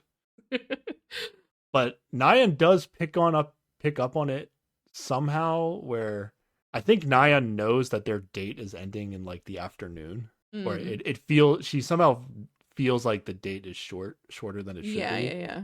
So she kind of suggests that to Gyumin that, oh, like you must have another date later. Yeah. Because their date is not the entire day. At first I wasn't sure if she was just like joking or like testing him, but I think she did. She has like some information where she has guessed properly that Gyumin has multiple dates. Yeah, but it clearly like Nayeon doesn't know that Gyumin knew he was going on a date with Nayeon. Yeah. And all the other shenanigans that happened. Yeah. Again, another moment with Gyumin where a girl is going to call him out for not seeming excited. Yes. Oh my God. He should take that as a sign and maybe learn to do something different with his face. Why are they going on dates with Gyumin? I don't know. What's happening here? Is the part where we're supposed to like Gyumin just being edited out of the show, or what's happening? Well, okay. From Nayeon's perspective, her options are Wanbin, who is probably feels he's a little young for her. Tae, who maybe she doesn't actually feel like she would date in the real world. We'll follow Jiyeon's theory on that. Or her ex, who she has spent the last 4 years breaking up with and getting back together again over and over again, and it's been awful. And then there's Gyumin left. So sure, it's him, I guess. There we go. See, and to me, this is more evidence that once we open up Pandora's box and allow the exes to start dating each other in the show, Gyumin just might become a non-factor. It's like, Gyumin, you were the best option out of the people that were not my ex. But once my ex is available to be on dates, as long as they're gonna seem excited to go on a date with me, I think that's a better choice. Yeah, you might be right there. All right. I'm planting my flag in the all the exes get back together storyline. Even though some of them seem very far-fetched at this point. Yeah. Well, we got a lot of episodes left, so who knows? All right, they arrive at a fancy eating place. Right? Yes. And then Nayeon is going to tell Gyumin about her conversation with Heian in the talking room. Yes, and she's just like, your ex still has feelings for you. Did she go as far to tell him that she was like lying about stuff? Did that actually come up? Yeah. Okay, she did. Was like, okay. She's like, I was pretty sure she was lying to me. And he's like, what do you mean? And she's like, she asked me why I was into you, and I said, you're really warm-hearted and kind. And she was like, no, he's cold and awful. Oh yeah. And he just laughs. Yeah. Actually, I do have this. Yeah. She tells her that Heian said that Gyumin is a very cold person. And then Gyumin just laughs, which is like more emotion than we've ever gotten out of Gyumin on the show. Like him. Yep. Like he thought this was so funny. And then I think there's a confessional with Gyumin where he's like talking about Heian, and like he didn't take this as like a knock on him. Like he said Yeah. it must have been a joke with a hint of truth. Like he admits that he's a cold person, basically. Uh-huh. And he thought it was funny. And then he says, Heian is a playful person. She is very mischievous. I liked that about her when we dated. So this whole part, he says with an absolute straight face. Like, he is not laughing at, he's like, I think it's funny. Does not laugh. Like, it is so weird the way he just, like, turns off all emotion. But he laughed in the moment, and that seemed did, yeah. seems sincere. But I'm just saying, like, if one of the guys had talked to Guman about Heian, and Heian was like, yeah, she's like she's really playful and mischievous, and I really like that about her when we dated. Like, you'd probably be like, oh, this Guman guy, he's still into Heian for sure. I guess. Maybe. I don't know. That's Maybe. I'm saying. Like, I think Heian might be pretty fun, and Guman just there's something that we don't know about that's just like Guman just is like, I can't let this happen again. But yeah, something's got to be pretty big. Heian is really cool, but I can't do it. Okay. Yeah. All right. I think he would have reacted differently to this if Nyan had canceled their date, though. You know, the fact that she talked to her and then confirmed the date, he's able to be chill about it. But I think he'd be pissed at Heian if it had gone in a different direction. He doesn't realize the extent that Heian tried to sabotage. Like, he actually thinks like, it must have not been that bad because Nyan confirmed her date after talking to her. Yeah, exactly. Nyan asked Guman, do you think I changed my date? And Guman says, I know you did. And then Nyan is very confused. And she's like, actually, I didn't change my date. And then Guman's like, doubles down actually, on like, the text told me that you did, so you did. And should this be a red flag for Guman that Nyan is lying to her? Yes, 100%. Yeah, she didn't even have to bring it up, but she did. Yeah. And it was weird. She knew that she didn't play things perfectly and wanted to cover her tracks, and in doing so, she exposed them to even worse than they would have. Yup.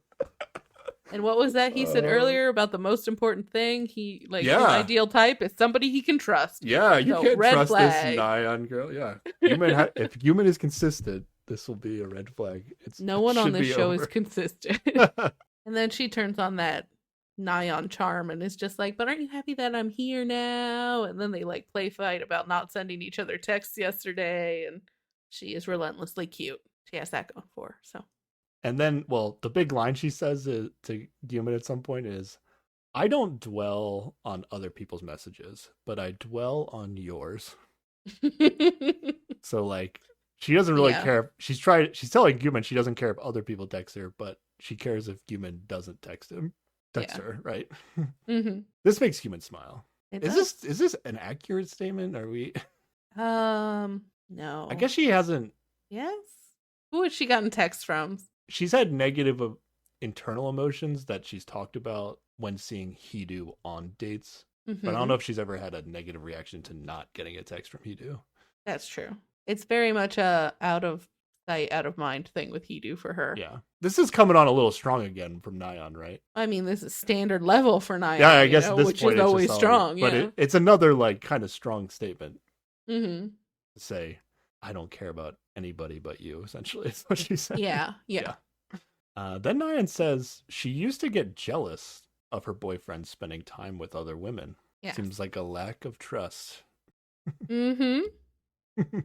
And then they also talk about how both of them don't really voice it when they're disappointed. So I'm like, okay, so they're both bad communicators. Yeah, this will be good.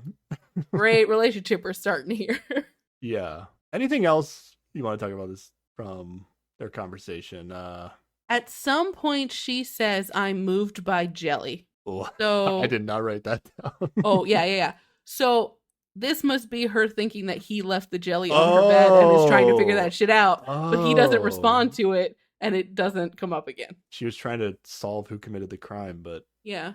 She was trying to flirt about because she thought it was him, because it would make sense it was him, because they had a jelly-related incident on their last date, right? but it wasn't him. Human probably thought she was referencing that moment. Wait, what was Human's reaction to that? I missed this part. I did not write it down. Okay. He reacted like he reacts to everything, which is minimally. Okay. Oh, and then they're leaving, and lunch was her treat, and he says that a rich girlfriend is the best. And so she gets all like, he said the word girlfriend, and I'm like, he just like that you paid for lunch. Huge reaction from the host. Oh, yeah. Because they think this is like a slip of the tongue almost, that he said girlfriend by accident. But I feel like this could just be a joke. Yeah. That you're 100%. Like, it's yeah. nice when your date pays for your stuff. Exactly. But just use the universal term girlfriend, not like specifically talking about Naya. Yeah, I don't know. I did also note that she questions the girlfriend part, but she doesn't question the rich part. So the theory that Nyan is a rich girl continues. Yeah. Nyan did notice him use the word girlfriend though, and she did seem happy. Yes. From it, yeah. I also just wrote in general, like they did talk about like some serious stuff as like trying to get down to like, hey, are we like dating each other kind of questions? I forget like specifically what those questions were, but she does, like when they're in the car, she asks what he would do if he liked the same person as his friend. Oh yeah. And then she like gives an example. She's like, your roommate, Hidu, if he likes someone that you liked, just off the top of my head, what would you do about that? And he's just like, I wouldn't give up. I would fight for her. I would go in the fight pit and win for you. Literally fight. I think he meant literally. What do you think? Yeah. But I mean, Hidu. Have you seen what he can do with a spoon? Like, that seems like a dangerous fight. Yeah. You don't want to get in the fight pit with MacGyver. That's not the wise move. Yeah. The show really makes it seem like, okay, wow, this is getting serious. Yeah, definitely. It seems legitimate, but I'm not 100% buying it. Just because can't trust the Nyan's still being weird with Hidu. Guman has to be a little weirded out by Nyan having to switch to pick him, and then some of these lying about switching, and I don't know. I feel like some stuff came up here that Guman shouldn't be all in on Nyan. Yeah, I agree. But we'll see. All right. Jian is waiting. Also by the side of the road. For Hidu. Yeah. Hidu picks her up in his car. Apparently last night, Jian already told Hidu that they were going to go do water activities. Yes. I like the translation for... Yeah. What would be like the proper English term for this? Like, I mean, water activities is right, but I feel like I've never heard people phrase it like that. Yeah, I don't know, go like water sports maybe. Yeah. It kept getting translated as water activities, which I thought was kind of funny. I don't know. I don't know that it would just be like, bring your swimsuit. We're gonna hang out in the water. Is just what I would say. Yeah, Hidu was very excited about this. But in the car though, this time Jian is speaking casually without realizing it. Ooh. Yes. I thought they agreed not to speak casually, but I guess maybe Hidu was speaking casually, but like she still was being formal. But oh yeah, because she is much younger. Yeah. She accidentally started being casual. I don't know. It's hard to follow these casual versus formal things sometimes. But I think at the end, it's a good sign. They're comfortable with each other. They're speaking casually, just naturally. They're getting along. That's good. Yeah. Jian is also impressed by Hidu's driving. Oh, she will not shut up about how good of a driver he is. This reminded me of Nadine on Singles Inferno when in her like intro package, she was like, I can only date somebody if they're better at driving than I am. Yes. If I remember, Nadine thought she was good at driving, so it was like a high bar. Exactly. Is this a thing, Sarah? You like, if somebody can drive, you're like, oh yeah. I would like to be with someone who I'm not fearful of my life whenever they're driving me somewhere, but it's not like... You don't want the burden of being the driver? Like if somebody was like, as long as they let you drive all the time and they were bad at driving, would that work for you? I mean, I like not driving. Not driving is good, okay. But I don't mind driving either. It's a plus if... Yeah, but I don't need like somebody who's like, a Formula One like Well, super no, skilled racer. Hidu's not a Formula One driver. I'm sure he's I know, but he's like just getting the job done. I feel like I don't like. It's not like ooh, a good driver that's attractive to me. I'm like that's a baseline life skill. You know, it's different. Okay, sounds like it's a little bit of a bonus. I mean, again, I would like to not die when somebody drives me somewhere. I mean, like so. if you get to feel comfortable being a passenger for the rest of your life. Okay, sure, yeah. You sold me on it. There we go. It's on my list now, I guess. Okay. Yep. I don't even know why I wrote this down. Hidu lent a charger to Jiyeon to charge her Apple Watch. Yeah, Why so did they I write talk that about down? her because in the Apple Watch you can measure your heart rate. Oh yes, And here so we go. he gets her to this is measure good. her heart rate and it's a little bit higher than it should be or something. Or Well, something Jiyeon's like giving that. like she's giving like it seems like she's giving like 5-minute updates on what her heart rate is to Hidu. And at first it felt like the numbers kept going up, and then like one time it seemed really high, like it should not be that high, like it was in like the 120s. But then at another point it was like back down to 80. Mm-hmm. It seems like all of them are high. I think I told you one time, like I swear my heart rate was at like 40 when I was in the car once when I took it, and I was driving, but she's a passenger. I don't know what she's doing to get her heart rate up so high. She's on a date with a guy she likes. Of course, He's really good at driving too. That's yeah. It's I mean, so it's so attractive. It just makes Okay. her heart go. You know. okay. And then they talk about like guessing everybody's exes in the house, but they can't really guess, but then they kind of guess. It's hilarious because she's like, okay, just tell me who you think people's exes are. And the first person she starts with is Nyan. And it's like, Yeah. he can't fucking say anything. But he does pretty good where he's just like, I don't think we should be guessing this. Or like something, he doesn't make it obvious that Nyan is his ex. Then they go through this whole montage of all the reasons why Jiyeon thinks Hidu's ex is Haeun. It makes her confusion like more understandable. This segment, she had like a little like like almost scenes that we didn't see yet, where you know, it made more sense why she was putting it together. It wasn't just like, oh, they went to that date at Lottie World, and so they must be exes. She put a little bit more thought into it. But she is very sure that Haeun is jealous of her because of how well she's getting along with Hidu too. I'm not following that part of the story. Well, probably because every time she looks at Haeun is miserable. So she's like, oh, I must be doing something wrong here. Okay, she's angry that I'm hanging out with her ex. Okay. Yeah.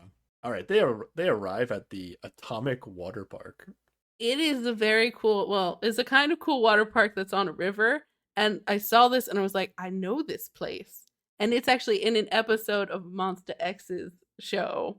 They all go there and they have a cool like obstacle course, like sort of similar to that show Wipeout, you know, where people just kind of fall off of things into water, except like way less dangerous. And so I was really hoping that they were gonna like go through this obstacle course and we were just gonna watch them fall off of things, but sadly they don't. So yeah. I got real pumped for a second, and maybe they did. It didn't make the show. I don't know. Maybe they're like, oh, these people look too silly now. We can't sell them as romantic people. You know what's exciting about this though, Sarah? Is that we get some bathing suit scenes on the show. Yeah. I have a note here that I think of all the dates that happen, this is the best date to go on because you get to like do things together.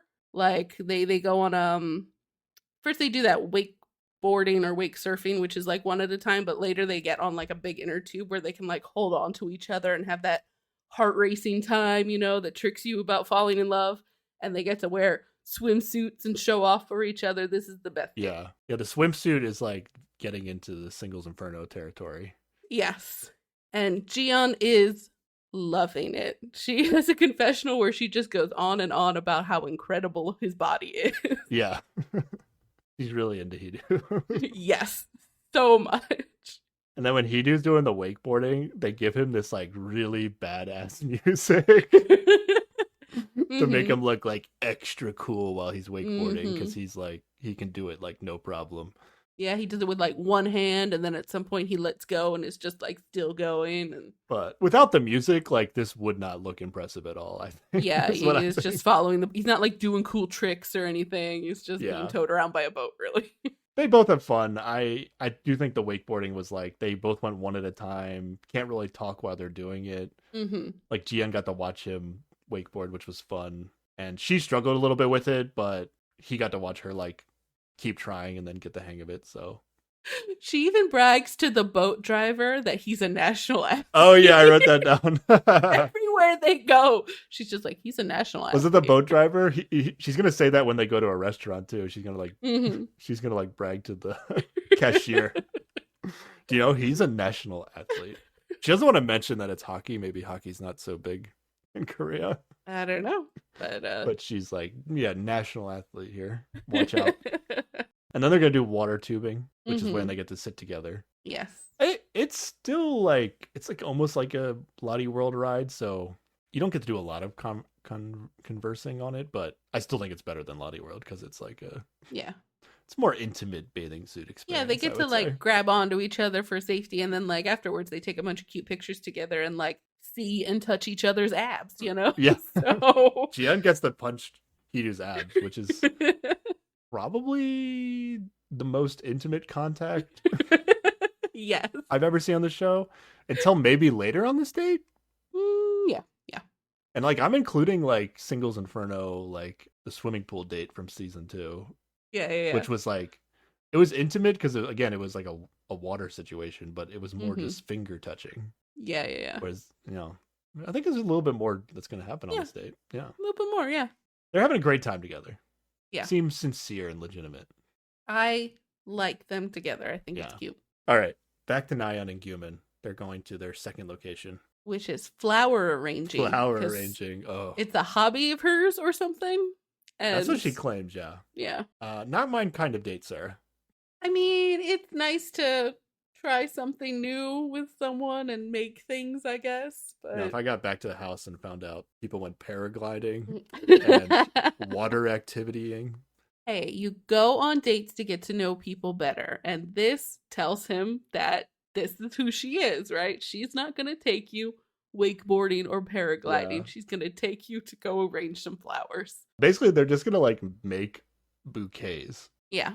And then they write like notes on them. Yeah, And then I was like, well, it's not like they made it seem like they were making them for each other, but like this date is supposed to be secret. So it's not like they could take their flowers home separately because somebody would put together that, oh, they went on a date together. So then she Oh, that just makes takes both sense. of them. Yeah. I didn't think about that. Okay, that was like the production solution, I guess. Yeah. What did they write to each other on their flowers? She wrote, so many new things together. What should we do next? Please take care of me so I don't wither. Talking about herself or the flowers? Well, I think she did a confessional where she was kind of proud of herself, where she's like, is it me or is it the flowers? Is the both? Okay. But yeah, she mentioned that like when they went on their last date, they did a bunch of things she'd never done before. And this time they're doing a thing that he never did before. So she likes that they're, trying new things together. Okay. And then he wrote, look at me when you're down. Talking about him or the flowers? Well, again, his confessional is also like, am I talking about me or am I talking about the flowers? Okay. Do you think Gumin was into this date? He says in a confessional that he didn't care about the flower arranging, but he liked doing something together with her. Because he's going to go rock climbing with Jisoo later today. Yes. But you know what he doesn't do with Jisoo? Exchange rings. And that's like a big fucking thing in Korean dating culture. They didn't have rings at the rock climbing place, but they had them at the flower arranging place. True, but in theory, you shouldn't be exchanging rings with a bunch of different people, I would think. But yeah. You think if Jisoo was like, oh, they have rings, let's Oh, he pick one out for each probably other. would've, I yeah, guess, well, yeah. I mean, I would. It Why is- not? yeah, right. But like, I don't know. It's a big thing in Korean dating where like either you'll like exchange couple rings when you first start dating or like on your 100th day or something. And like Nyan's kind of freaking out in her confessional because they didn't say that these were couple rings necessarily, that they meant anything. But she's like, dude, does it mean something? I think it means something. But I also didn't get the sense, like, nobody talked about how they exchanged rings with their ex. But maybe they did because it's a thing. I don't know. Oh yeah, I mean it's just such a common thing. You might not talk about it, you know. Okay. No one was like, I did this with my ex too, or like, I don't know. Well, because like of course she probably did, you know, Okay. like it's Okay. just like Okay. yeah. Okay. It's like, yeah, you went on a date with your ex, of course, yes. Like it's just a thing that people do. Okay. Seems legit, I guess. I And can't in his tell. I just can't confessional, tell. he says that now that they've exchanged rings, he's upgraded to feeling butterflies instead of just a flutter or whatever they normally say. Oh, So, is that what he meant? Okay. yeah. Okay. And then I wrote, if Haeun finds out about these rings, she's going to burn the house down. Is he not wearing the rings? I mean, they around can't the wear the house? rings around the house, right? Oh, Because then that's again, true. people would notice. God. Okay. But if somehow she finds out, I don't want to see that reaction. It's going to be real bad. All right. But yeah, so that was their date. Now he has to go on a date with Jisoo directly after that, which Yeah. is awkward. And Nyan again is like, oh, so you must be going on another date since we have to part ways. And Cumin is like, yep. can't say anything. Okay, bye. So they must have just decided, like, okay, we have this one day of production is just the dates. What if one Mhm. guy had 4 dates? Would they all just be They would like be 1 pretty hour quick long? date. Yeah. Mm-hmm. It's like 2 of the dates are eating meals, and then 2 dates are doing an activity for like No, 1 hour. And that's Meal for every date. By the end, Meal for he is every full date. and sluggish and cannot do anything. it. He has to act like he's not full at every date. Mhm. Yes, exactly. Yeah. I wrote like the date seemed to have gone well, but I really can't tell with these two. Like, Yeah, I really she don't always know where seems like these she's people having are a at. great time. He never looks like he's having a great time. It's impossible to Yeah. tell. They both say they are having stronger feelings for each other now after this Yes. date. And Gumin leaves for his second date. But before that, we're going to go back to Han and Wonbin. And they're eating lunch, and he feeds her some. I don't know that Yeah. she wanted him to, but I don't know. I felt like there was like no hesitation from Han, but in a way that like it was like, oh, she's not even seeing Wonbin as Mm, a romantic partner, so she didn't even think about what like that might what the mean or meaning of anything, yeah. accepting his bite off the fork meant. Yeah, But this is like maybe. usually a big deal on these shows because this isn't Mhm. like a taste test like we Yeah, talked this about is- in the Heart Signal episode. It was like Exactly. it was like you're both eating separately, but then you're like, oh no, I think they were like sharing something. It wasn't even like taste a bite of my food. It was like Let we're me both feed you eating your this. food. I'll feed you. Yeah. So Wonbin sneaks in like 2 bites, and Han just like Mhm. doesn't even think about it and just eats it. Yeah. And then they take pictures of each other, and then we find out Han planned the date for Wonbin, which is nice because she knew that he liked nature. Yeah, this is sweet, nice. even though Mhm. it doesn't seem like she's really seriously thinking about him romantically, but Yeah. at least right now, that's how I felt. She does ask him if he wants his ex to meet someone else, and he's like, "Yeah, I genuinely want her to meet someone to be happy." And she's just like, "How can you feel that way? What?" She again still does not make any sense to her. Yeah. Wonbin said something weird about like how when he was dating Jisoo, like they mostly did what she liked, which was like going to cafes and taking pictures. Is that what he said? Something like that. Yes. Yeah. And then he said he tends to get into whatever his partner likes. Yeah. So it's nice that they went on a date. That's the thing that That he he likes. like. I guess that's Yeah. that's what they were going for here. Yeah. Although the end of the date is very much just eat in a cafe and take some pictures, but you know, Yeah. it's a mix of both, so it's okay. Yeah. Han says to Wonbin, "How can you genuinely feel that way?" when Yeah. when he's like, "Yeah, I want her to be happy and find somebody." It's just like, you're lying. People don't feel like this. Wonbin says, "Because she left me with good memories that I am grateful for." And I wrote, this is a very healthy perspective that I Yep, appreciated from him. Yeah. 100%. I think it's a good advice for anybody that went through Yeah. a And breakup. I hope this slowly chips away and Haeun can start to feel the same way, perhaps. Yes. Then they're going to go to a third location called Yes. the B Room Studio. Which is like a photo booth place. Yeah, it's I like guess. a really Yeah. fancy photo booth place. There's lots of props and stuff, and yeah. Anything of note from this? I didn't think they really made any They progress. looked very cute together, but Hmm. I still don't think it's going anywhere. Yeah, and I think even Wanbin can tell Heian is like too focused on her ex from what they've been Hmm. talking about. Like Wanbin's Yeah, also yeah, yeah. not taking anything too seriously And here. it's to be fair, it's not like she's ever trying to hide it, right? Like Yeah, she's she's not, always but just yeah, yeah, I'm saying Wanbin's not getting sucked in yeah, into yeah, yeah. anything here. He's aware of the situation. Absolutely. All right, Jisoo is now waiting for Gyumin. I think is she waiting right outside the rock climbing place? I think that's what it is. I think so. Yeah. Yeah, and they're gonna call this rock climbing. I would call this bouldering. It's because they don't actually have to use a harness, so like they're not going up like crazy high. Ah, so it's bouldering if it's not high. Yeah, they're actually like both good at the bouldering. Mm-hmm. And they're like timing each other for how long it takes for them to get up to a certain point. And he is impressed with how she moves. And he says, "You could fall in love rock climbing," but I don't think he is. Taking a page out of Nyan's book with that comment. Yeah, yeah, pretty much. But it's a little vague, you know. If it was Nyan, she'd be like, "I'm falling in love with you, rock climbing." Yeah.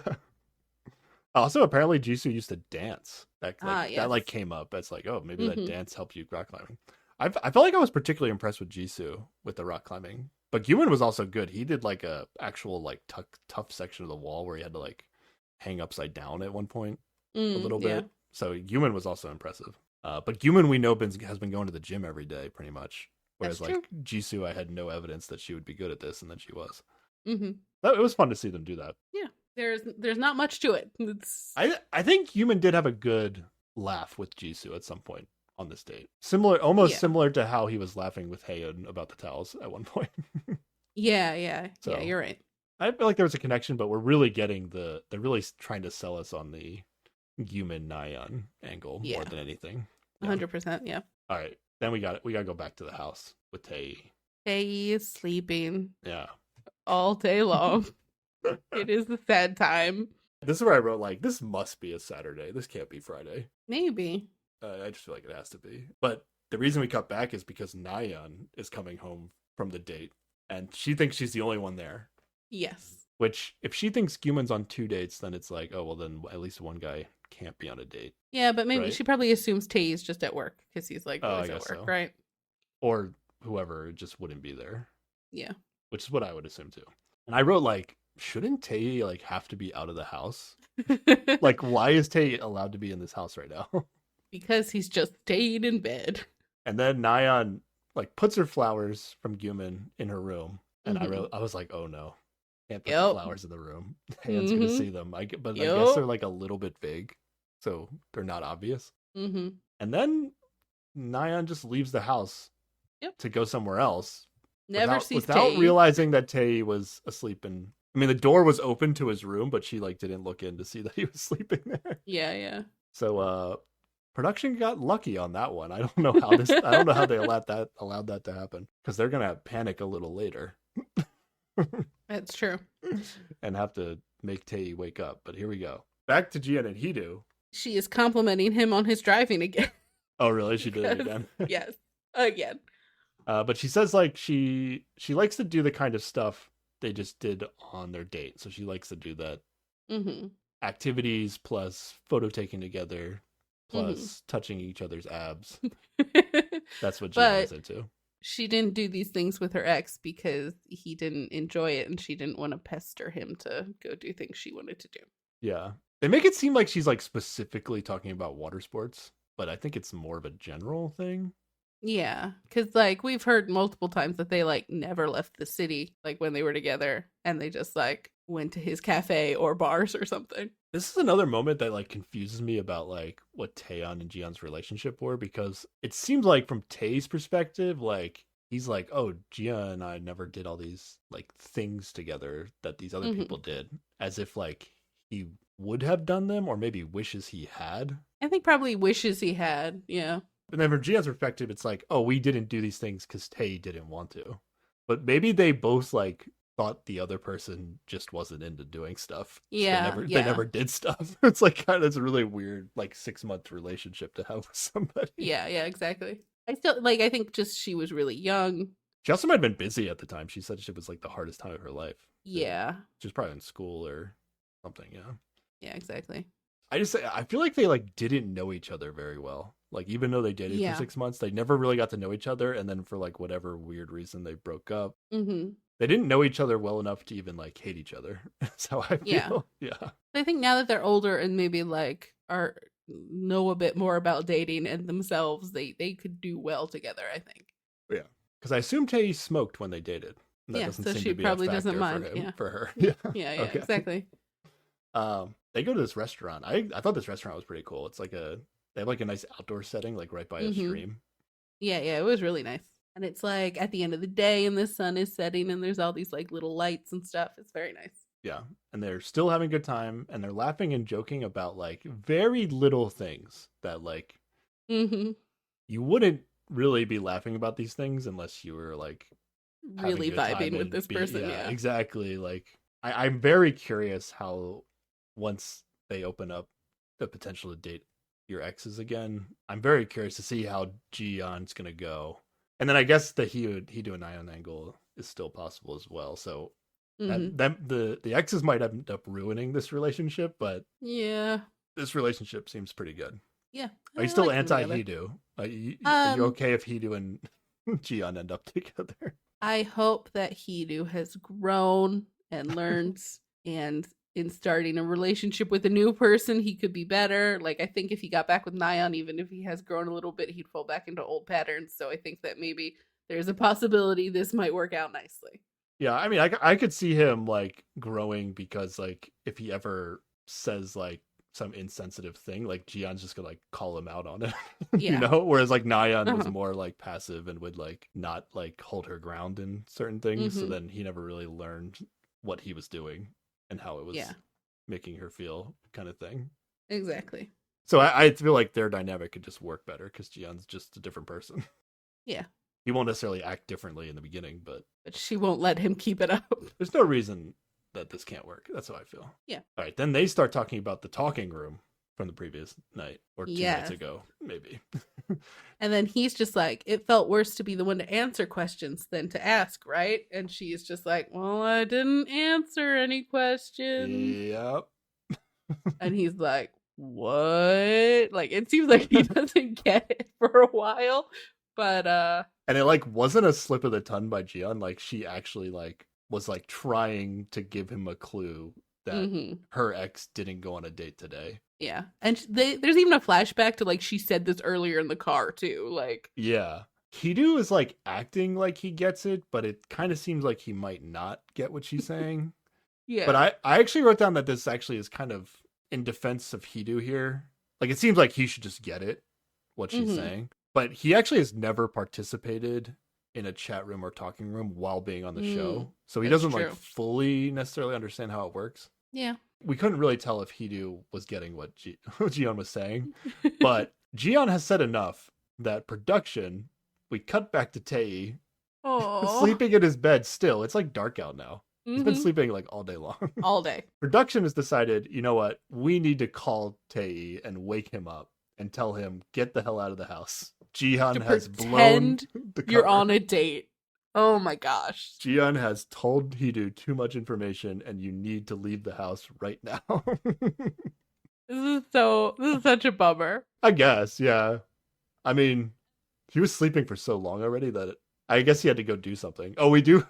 We can just say this now. We do end up finding out what he went to do. Do you write that down? Yeah, he went to his house and he paid his He taxes. did his taxes. But he did get to spend some time with his dog. So there's that. That's good at He least. did his taxes while everybody else is on dates. That's great. Oh, this is That's so so good.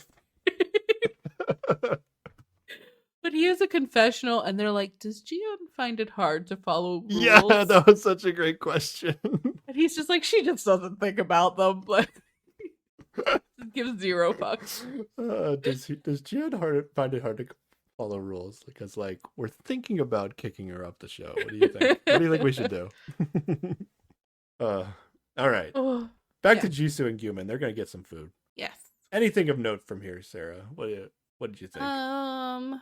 She says something about how she's not normally very forward, but she's like, if I don't express myself here, I'll regret it later, which I feel like is the standard thing that everybody says in one of these shows at some point.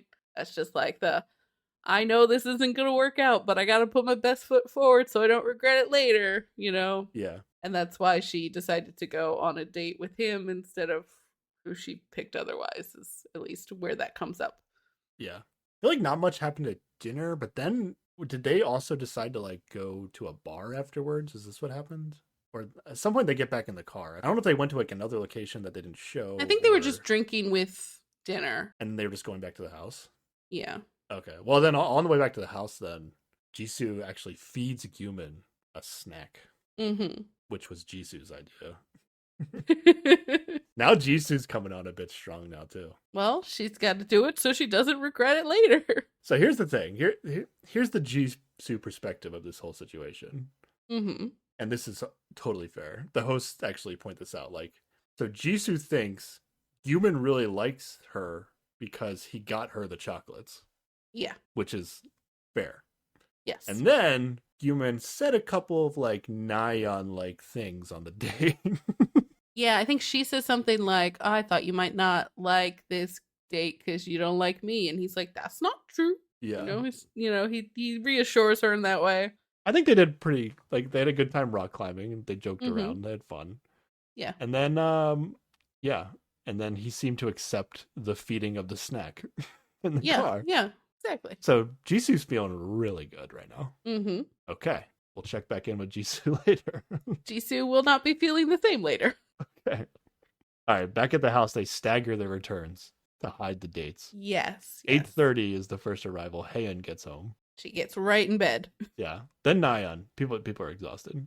They actually get in bed together. Like they're like hanging out and talking in like Haeun's bed or something. Nayeon actually tells Haeun that she got home earlier, which makes Haeun correctly think that Gyumin must have had 2 dates.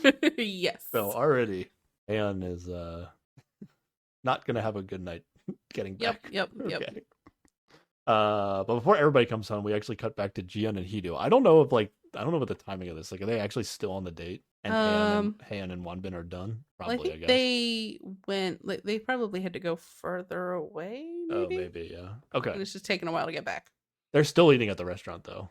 And we get some good conversation here between Jiyeon and Heedo. They both feel like the other person is becoming like them. And which I assume they mean, like, how they're talking. Maybe he's using the Busan accent by accident, and yeah. She's doing something about how he says things. She's speaking casually, accidentally, or okay, there you go. Accidentally in quotes, yeah. Heedo tells us he appreciates that it's easy to tell when Jiyeon likes something. Yes. And doesn't like something also. Yeah, she is straightforward about herself. But he does say that the one thing he can't be in a relationship without is trust. So are you going to shit on him now the way you shit on Gyumin all those episodes ago? I mean, it's pretty weak sauce. Do you think he's also suggesting that he can't trust Nayeon? No. I think he actually goes on to explain that, like, he liked his ex because he could trust them. Yeah. Do you think he had an issue telling whether or not Nayeon liked something or didn't like something? And that's why he's saying this to Jiyeon? Okay. Probably, yeah. Yeah, that seems right. Because Nayeon probably really seems like she liked a lot of stuff.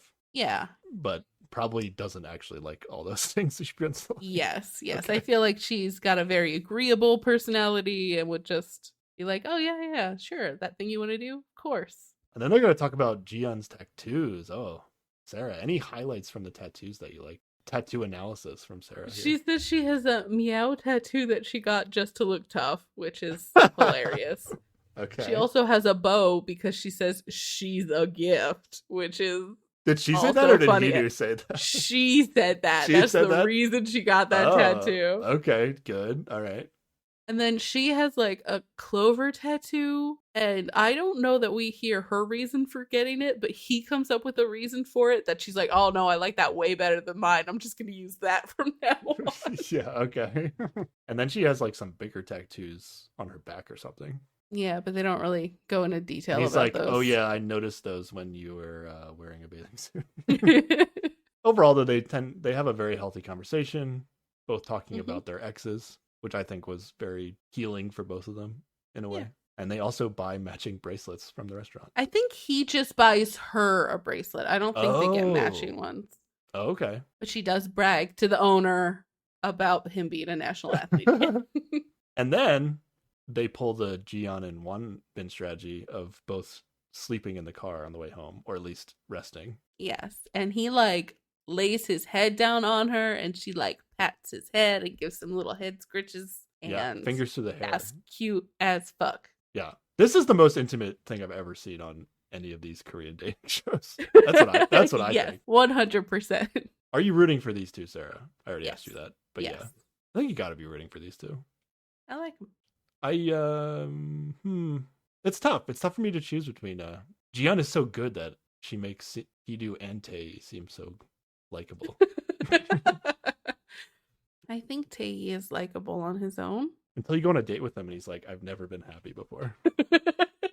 Okay, despite other than that comment, I think his Nyan date was good. Okay. I thought it was pretty meh, but okay. Okay. I was just happy to see him on a date, I guess. He didn't do anything like terrible, but I wasn't super impressed. Okay. Yeah. Spicy. The Hidu and Jian. All right. Back at the house. Jian's gonna get back. Mm-hmm. And then at this point, I was like, I guess all the girls are coming home first. 'Cause I thought Jian would be home last. But then Jisoo gets back. Yes. And then the guys start coming back. And Hidu gets back first at 12:40 a.m. Yeah. How long was Wanbin waiting to be allowed in this house if Haeun gets back at 8:30? Maybe he also went home and did his taxes. Did something. Maybe, yeah. Okay. Hidu rolls in though. He like notices a package for him on like the No, for staircase. Nyan. I Oh, think I there's guess one there's for one for him. him too. And then yeah. but then he also notices there's one for Nyan and like decides to go bring it to her. Yeah, he has to deliver it to her right now. Didn't Nyan actually mention this to Haeun earlier? Because Haeun was like, "Oh, I think you got a package," and Nyan's like, "Yeah, it's a book that I ordered, but I don't really feel like reading it." So she was just gonna like leave it there. Yeah. She's like, I'll get it later. I don't care. But then Hidu sees it and is like, "I need to take this package to Nyan right now." And he goes up there and she's asleep. And instead of just putting the package down on the desk and leaving like a normal human, he wakes her up. And he's like, here's your package. And it's just like, You think she was like asleep? she seemed asleep. It's a little not as weird as it normally would be because I feel like they're like kind of supposed to get up. When everybody comes home. Yeah. Yeah, they're like the night is supposed to continue. Like they still have to send texts and stuff. I guess. Like Hidu was of the mindset when his first couple days in, where he was like, "I'm gonna go take a nap, but like Wanbin, wake me up when stuff is happening." And Hidu was like, "Yeah, the guys are getting home. Nyan, you got to get up. I guess. You don't but, want to miss like- out. I want to make sure you get with these guys." Yes. Wake up so you can pay attention to other men, not so I can talk to you right now. But then Nyan immediately, she I don't know how asleep she was because she's pretty alert, pretty fast. Nyan asked what he was doing out so late because he just got back. And then Hidu says, "I was playing," if you know what I'm saying. And she's like, yes, water activities. I see. Yeah, she actually just straight up guesses. Because apparently he always wore the same thing whenever they go do water activities. Yeah. He probably smells like sunscreen and outdoors Yeah, I was thinking that too. you know? Like, Yeah, I was thinking like it's more than just the sunglasses, but that is pretty crazy that she guessed that immediately. mhm. Because she's like, "I know what you've been doing." No, the conversation is he says, "I was playing," and she's like, "I know what that means." Water activities. If you Such know a what I'm weird saying. conversation. Yeah, out of context, I think I would know what they were saying until she said water activities, and then I'd be like, "What's water activities?" Okay, all right. But then we get a little confessional, and she says she was jealous. So I guess we're Yeah. going down this road. This is consistent though. Like she was jealous when he went on a date with Haeun too, Yeah. but she's like self-aware of it, and I don't know. She's like a little bit better at it than Yumin, because Yumin is like, I literally can't even be nice to Haeun with that, or it's too risky. It's too risky to even like talk to her, be in the same room with her. Where Nyan's like, I'm good until he starts dating other people, and then she at least is like aware Yeah. that she's having the feelings that she's having like are hypocritical. She's at least aware of that, I think. Yeah, definitely. It says, I tried to ignore my feelings. But she says tried as if the confessional is in the future and this happened in the past.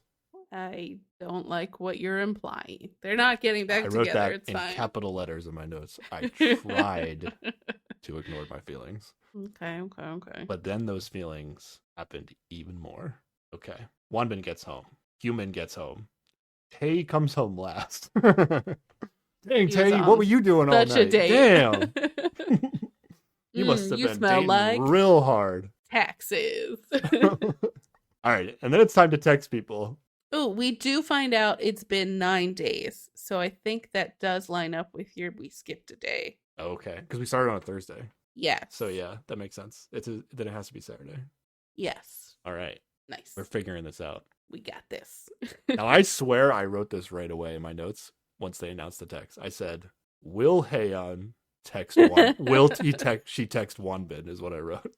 Well, historically, she has not followed the unspoken rule of you text who you dated that day. Yeah. But then Wanbin gets a text, Sarah. Is he our first text? He's all the way at the bottom. But okay, yes, he got a text. Oh no, Wanbin. Oh, sorry, I wrote this in a weird order. Oh, they displayed this differently, and it actually confused me at first. Yeah, they like showed the person who was texting. Yeah, and I had then to switch all the names. Yeah. So sorry, Haeyeon gets a text first. The sun's not always up. Thank you for the unforgettable memory, says Wanbin, who clearly knows this is not a date that's happening again. I thought right there Haeyeon had texted that to Wanbin, and I got really excited. Yeah, that would have been a great text. Yeah. For Haeyeon to send. Like, I would have been impressed. Yeah. Heedu texts Jiyeon. I lost track of time today. Good night. This man is so bad with words. That's pretty good. Wait, that's the good one. Not. I lost track of time today. That's like something you say when you like it's implying it's like. Yeah, but you usually say more words around it. Like, it would be better to say, I had such a good time with you today that I lost track of time. Oh, I think the I lost track of time, it like implies all that. That's like the cliche. But like, what? There's no limit. Like, just say more words. Say better words. You're just shit on Heedu. No, I just shit on everybody's text messages. People write bad text messages on this show. Okay. All right, Jiyeon texts Heedu. Good luck comes with happiness. That's what he said about the tattoos, right? Yes. Okay, that's what he came up with for the clover, the 4-leaf clover. Mm-hmm. That's the meaning behind it. All right.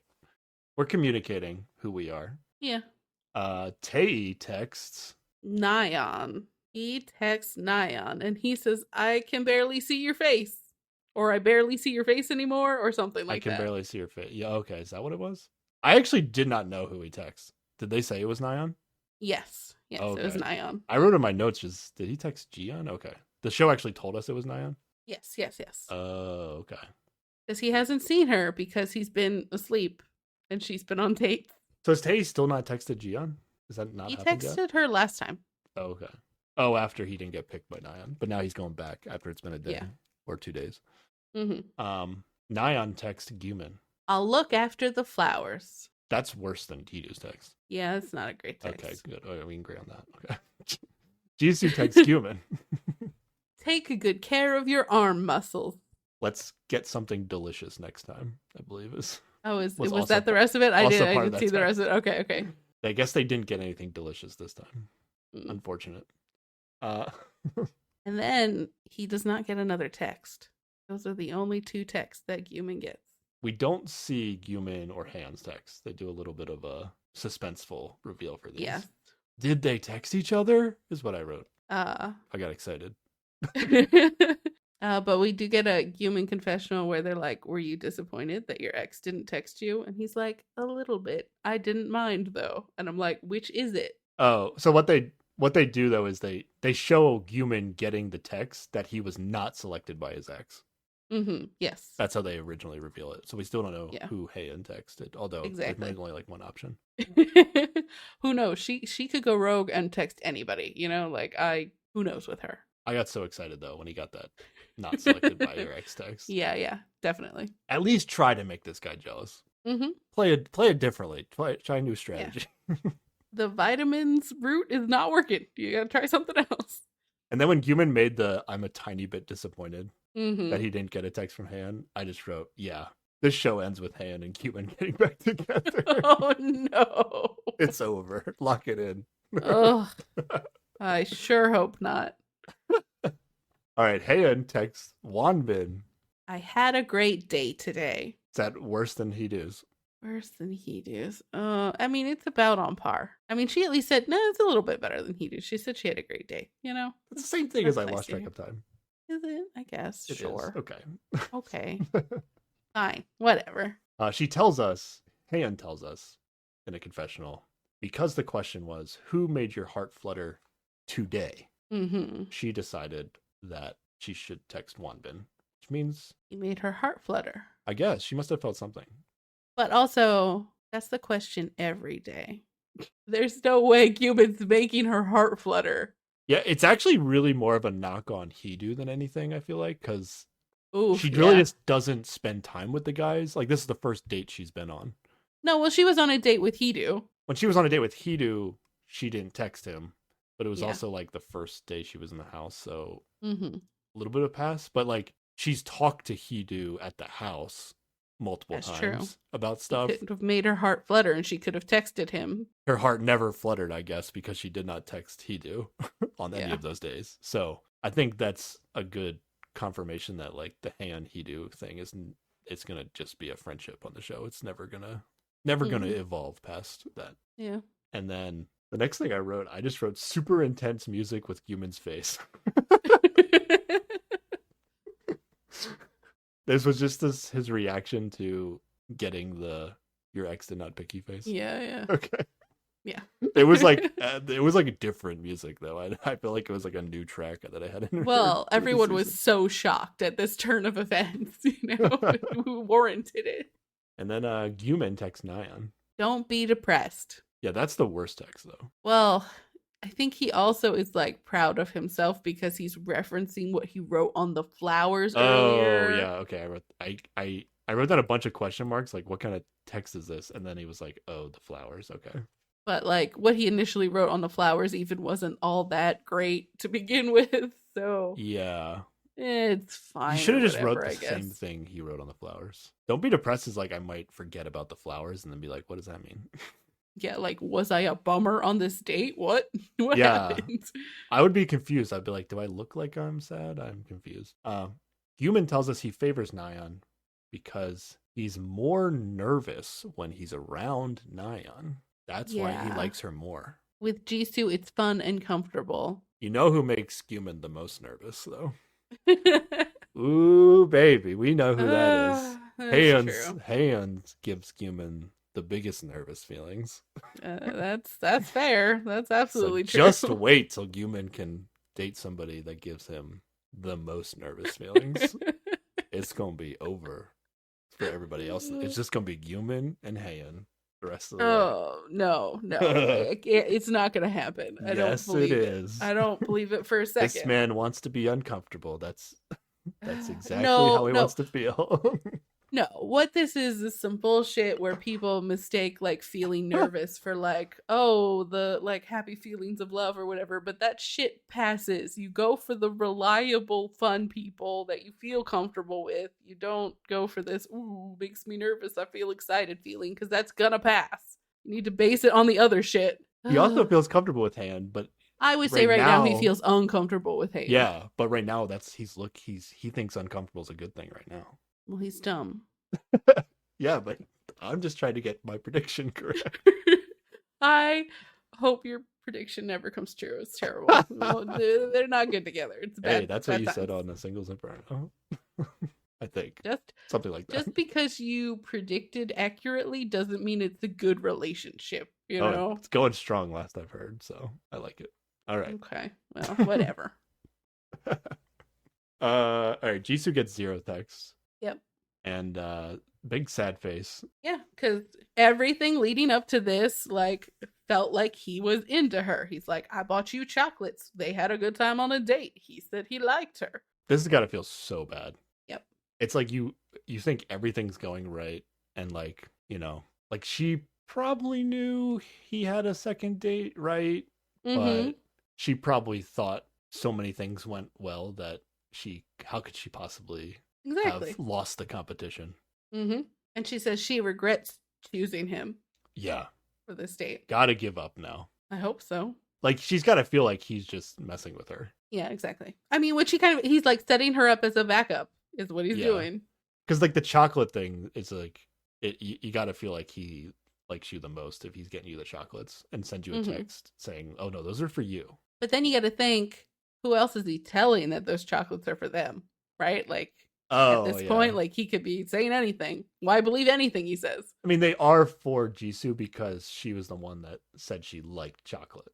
Yeah, but that's a really common thing to like. Literally, everybody could have said they like chocolate, and he went, "Oh, I'll buy some chocolate." Everyone I'm not will going to think throw it's for Human them. under that bus, but I'll throw him under all the buses. It's fine. Well, you're just saying from Jisoo's perspective, she could think that, but that's not actually what happened. Right. You're not suggesting that that's what happened. Okay. No. I think he was setting her up as a backup, but I would not blame her if she thought, oh, he probably told other people the chocolate was for them too. Like, because clearly this doesn't mean anything. Yeah. I don't know. I mean, he could have had equal feelings for them and then just, he had bigger feelings for Nayeon based on this one date. It from Guman's perspective, like at any time you have two people interested in you on these shows, like you can only text one. And you're making somebody happy and somebody sad. Like it's but he did it's both go a good out and of the bad way spot to to like build things back up with Jisoo again. Yeah, you know, but he did that prior to information that got switched. They both didn't pick him first either, so yeah, I don't know. I mean, I want Jisoo to move on, but in all honesty, I have a little bit of sympathy for Guman in this situation because it's like he just had to choose. Yeah, he had to choose, but like she's absolutely allowed to feel sad about this. Like all of her feelings are just. I get it, but I also think like I don't think there's like no shot that she can get with Guman. It's just to her, it's got to feel like it's super long shot, but it's probably actually not as long as it feels. Yeah, all it requires is for Nayeon to focus on somebody else, and then Guman's coming back again. Yeah. Unleash the X's. Nayeon goes back to Hidu, and then Guman's ready for the backup. Yep. Okay. Which is totally fine if you don't want to be the backup. Like that kind of sucks. So yeah, I mean, she doesn't have to settle for that if she doesn't want to. It's okay to be the backup. Yeah, but it's okay to not want to be the backup. Like some people have really bad plan A's. Yeah. Plan B is not a worse plan. It was just they did plan A first for some reason, and it was a bad plan. Yeah, but it's okay to want to be plan A and not settle for being plan B. Yeah. So I get it. Everybody's justified. It sucks. That's all. There we go. Yeah. It's usually how there is an element of like you just don't want to look like an absolute like fool on TV. Also, I think that's also an element of it. Like any hint that somebody might be playing you, you're just like, I can't take this risk that they're playing me because I'm gonna look like an idiot on television. There's definitely an element of that as well. Yeah. All right, Nayeon. This is exciting, Sarah. Nayeon says she's gonna go get her dirty clothes out of the laundry. Okay. We missed the entire scene of her learning how to do laundry, but probably because she already knew how to do it. It's fine. I was looking forward to that scene though. It was gonna be good. Yeah. And Jisoo in Jiyeon's room though, Jisoo is telling Jiyeon how upset she is. Yeah. And Jiyeon gives her a great pep talk. She's like, it's not you. You're not unattractive. Like, because she's like, I just feel like I'm not attractive. And she's just like, she tells her to say an affirmation of, I'm going to be awesome and crush everyone. It was great. Yeah, in the early reaction to not getting a text, it kind of feels like Jisoo is not realizing that Guman might have had 2 dates almost. Or at least, or it just doesn't matter to her. Like, she just thinks she should have gotten a text either way. I think this also just like goes back to like, okay, both times she went on a date with Guman, it was her choice. Yeah. And the first time Guman like didn't have a big reaction to her asking him out. Absolutely. So she already kind of had these feelings that, okay, maybe he's not into me. And then he like went on a date with Nayeon. Did he? Or I don't know. What's the timeline here? Jisoo went on a date with him. And then he went on a date with Nayeon before he went on a date with Jisoo. Yeah. Then Jisoo picked him for a date.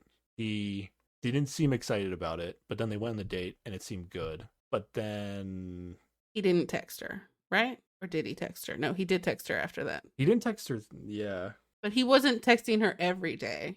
Yeah. But he had been texting her at the very beginning. Like, it's been going in waves with them. Yeah. And, like, even if, like, I don't think that she doesn't realize that he's on 2 dates, but even if he's on 2 dates, like, he still didn't pick her, you know? Yeah. Okay, alternate reality here. Ready? Uh-huh. This is how because of this, like the rules on these show and the texting and what you're not allowed to say, I feel like these really small things might matter. Okay. If Jisoo doesn't first pick Hidu and just picks Gyumin right away, Uh-huh. and then Nayeon still picks Wonbin and then goes to Gyumin, and Gyumin knows all this, Yes. do you think he ends up being more into Jisoo? No. No. Okay. I think he was already more into Nayeon, and it was just the shock of not getting picked by anyone that made him go out, buy chocolates, and try to, like, reforge the Jisoo back up. Okay. All right. Yeah, you're probably right. It could influence him maybe a little bit, but okay. Overall though, like again, like because this is on TV, kind of like it seems like Jisoo really could just be feeling embarrassed about the whole thing. I think she is sad. Like, I think she liked him, you know, and this is him not picking her, right? Yeah, but from her perspective, I think she might be thinking she just asked a guy on a date twice, and maybe that guy never liked her. Yeah. She's also never asked anybody on a date before, so that's like, Yeah. she was emotionally vulnerable twice, and she didn't get anything back from it. I think what saves her in terms of like looking foolish for acting him out twice is like obviously like the chocolates thing. Like she doesn't look dumb. Oh yeah, I don't think she looks foolish at all. Yeah, I think there is an element of like she's just afraid she looks like an idiot, but she's not going to come across that way. All right, here's the laundry scene. So Daeyeon and Haeyeon go to get their clean laundry, and Gyumin like demands his towel tax that he has referenced before. Yeah, well, he just wants his towel back, but that was a joke. Yeah. Yeah. And then Nayeon leaves and Haeyeon stays. And she's like, we're the only ones still using honorifics. You need to stop so we don't look suspicious. And he's just like, well, we haven't talked a lot here, so it would be weird if we didn't use honorifics. Yeah. But then she keeps pushing until he's just like, fine, yeah, we'll speak casually, whatever. But he never agrees to speak casually. He just is like, okay, you can speak casually if you want to. I don't think he ever says that he's going to do it. Oh, okay. And I didn't pick up on if he actually switches over or not. Yeah. This is where they're going to fold towels together. Yes, and she's sitting on Hidu's bed to fold towels, and she asks him if he's happy, but at that exact moment, Wonbin comes in, so she's like trying to pretend like she's learning how to fold towels. Like, that's her. She was folding them wrong, or she wasn't folding them like Gyumin. Yeah, like Gyumin folds them in a fancy way or something. So yeah. And then we get a Wonbin confessional where he's like, it felt like I walked into a conversation between exes. It was super awkward. And then he immediately leaves. Also, Wonbin knows who all the exes are, so easy to pick up on at this point. Wonbin really does know everything. Yeah. But then this is where they actually get pretty playful each other. Once everybody's gone, they're like, he's like putting the towels away, and she's like teasing him and coming over, pushing him over, and he's laughing. Yeah. I think Gyumin's into it. Yeah. Okay. He might be scared, but he's also into it, you know? But then he does leave the room. All right, here we go. And he goes out to the terrace to smoke, right? He has left this conversation. He moved to a secondary location. I actually wrote here, like, I actually couldn't tell if he was, like, inviting Haeyeon to the terrace. I don't think he was, but there was I don't think he was. There was at least, like, there's something weird how he phrased it that I actually, like, couldn't tell if he was like, oh, like, I'm going to go outside. Are you also going to leave? Or something. I think he was like that. I am leaving. Please get out of my room. Like, that's what it felt like to me. It's just like, leave my room, but don't come with me. We're done now. I don't think he was inviting her, but okay. But she does follow him out to the terrace and just like awkwardly stands there staring at him until he invites her to sit. Yeah. And then she starts crying. Like, it's... Or there's an awkward silence for a while. Yeah, and then she starts crying. Yeah. A little bit. Not crazy. Yeah. But yeah. And then they like try to talk about their day a little bit. Mm-hmm. Gyumin says he's tired physically and emotionally, if you know what I'm saying. Yeah. And she's just like, well, you look very excited. And he's like, I wasn't excited at all today.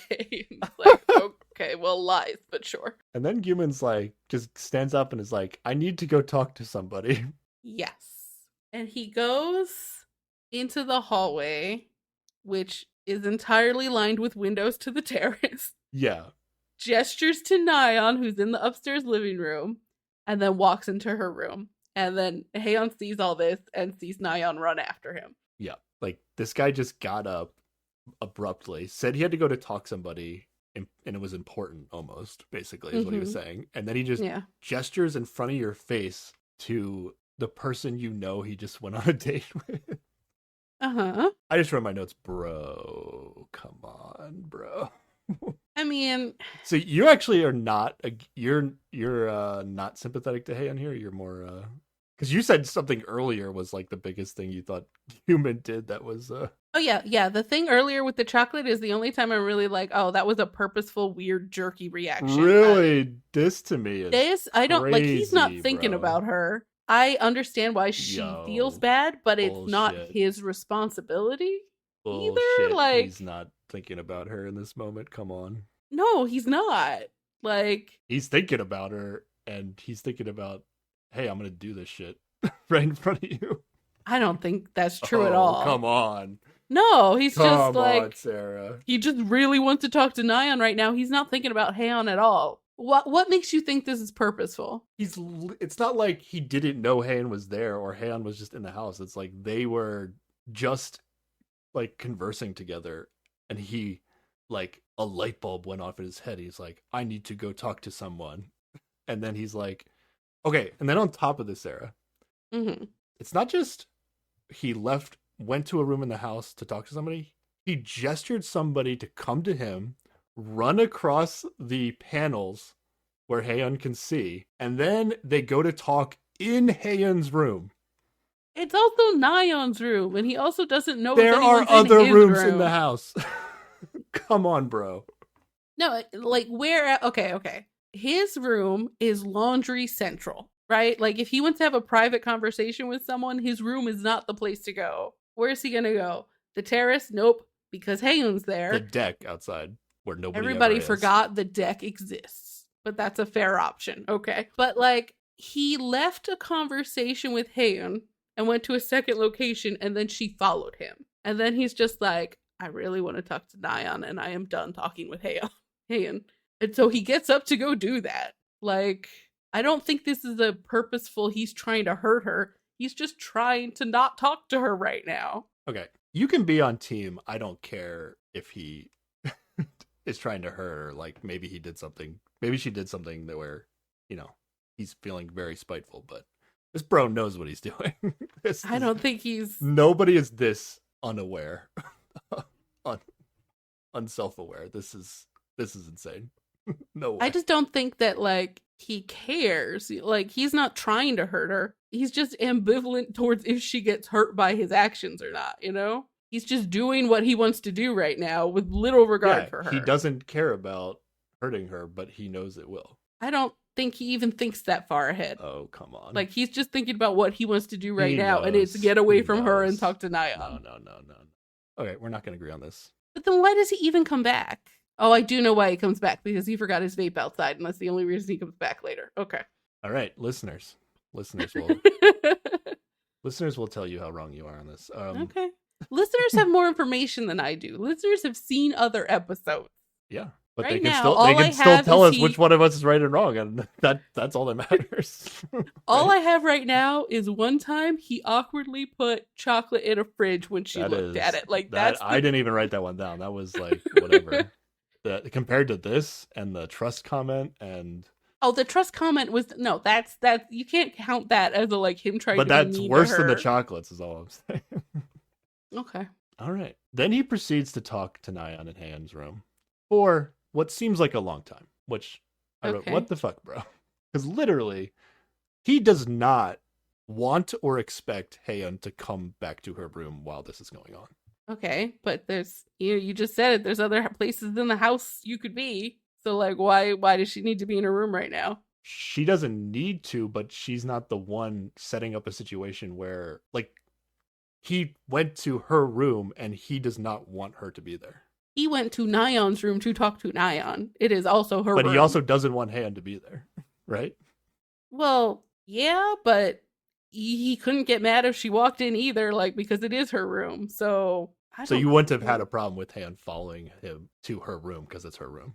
Well, she's in theory, yes, but she has already followed him out, like, to a second location to begin with, and it's like, I think he's making it She should clear have gone that, to her room, honestly.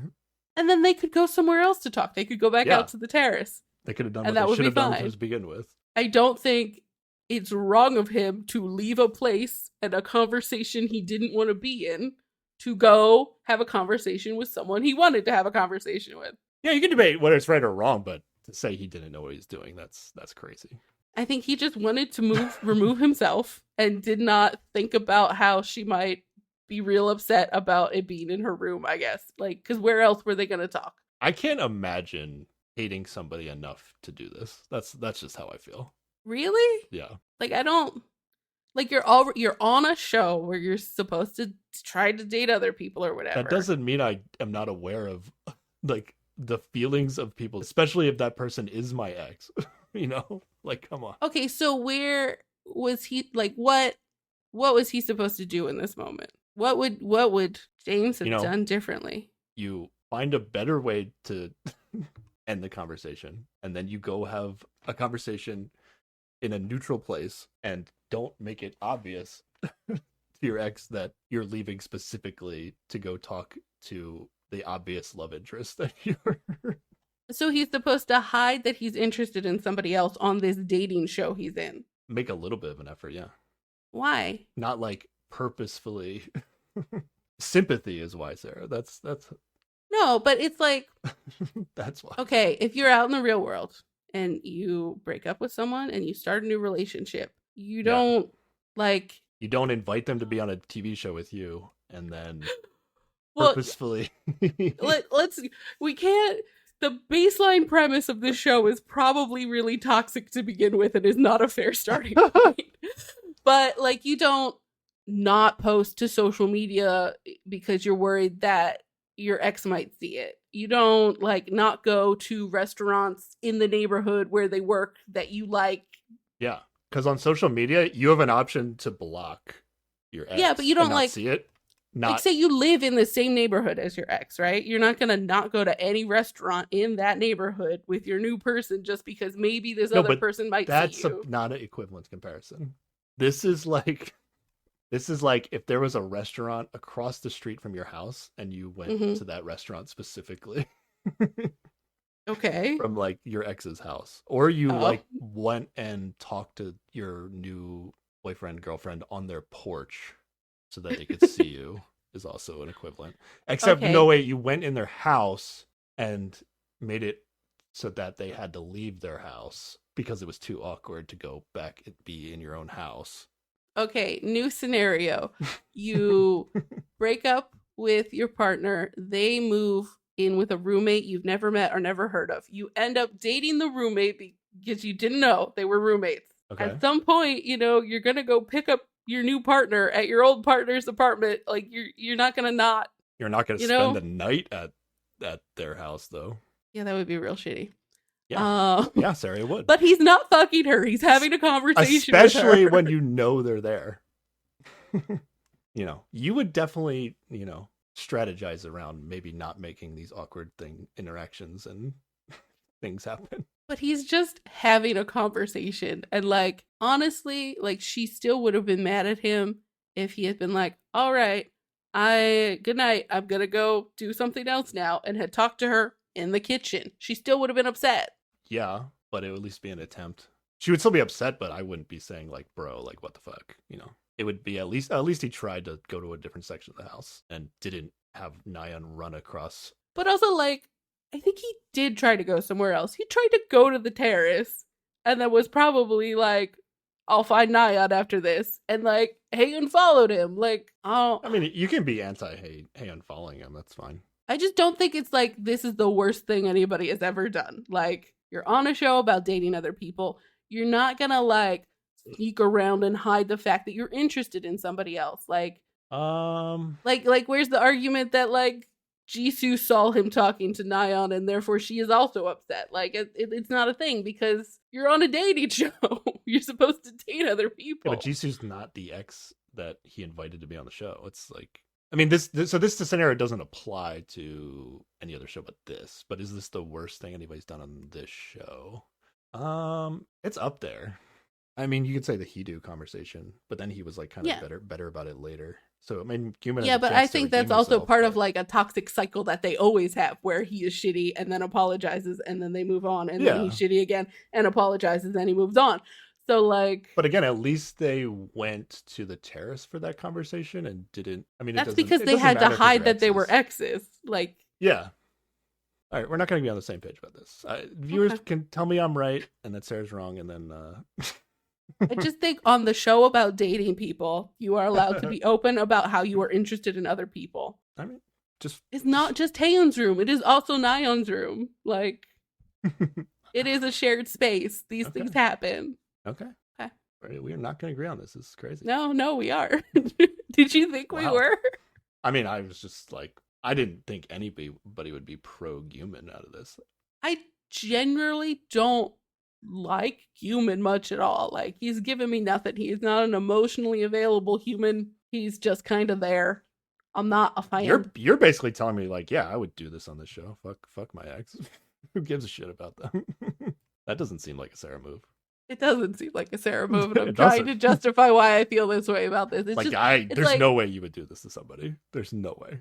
Like, is there anybody you hate this much? I mean, if there was somebody I hated that much, I wouldn't bring them on the show. Like, yeah, exactly. Yeah.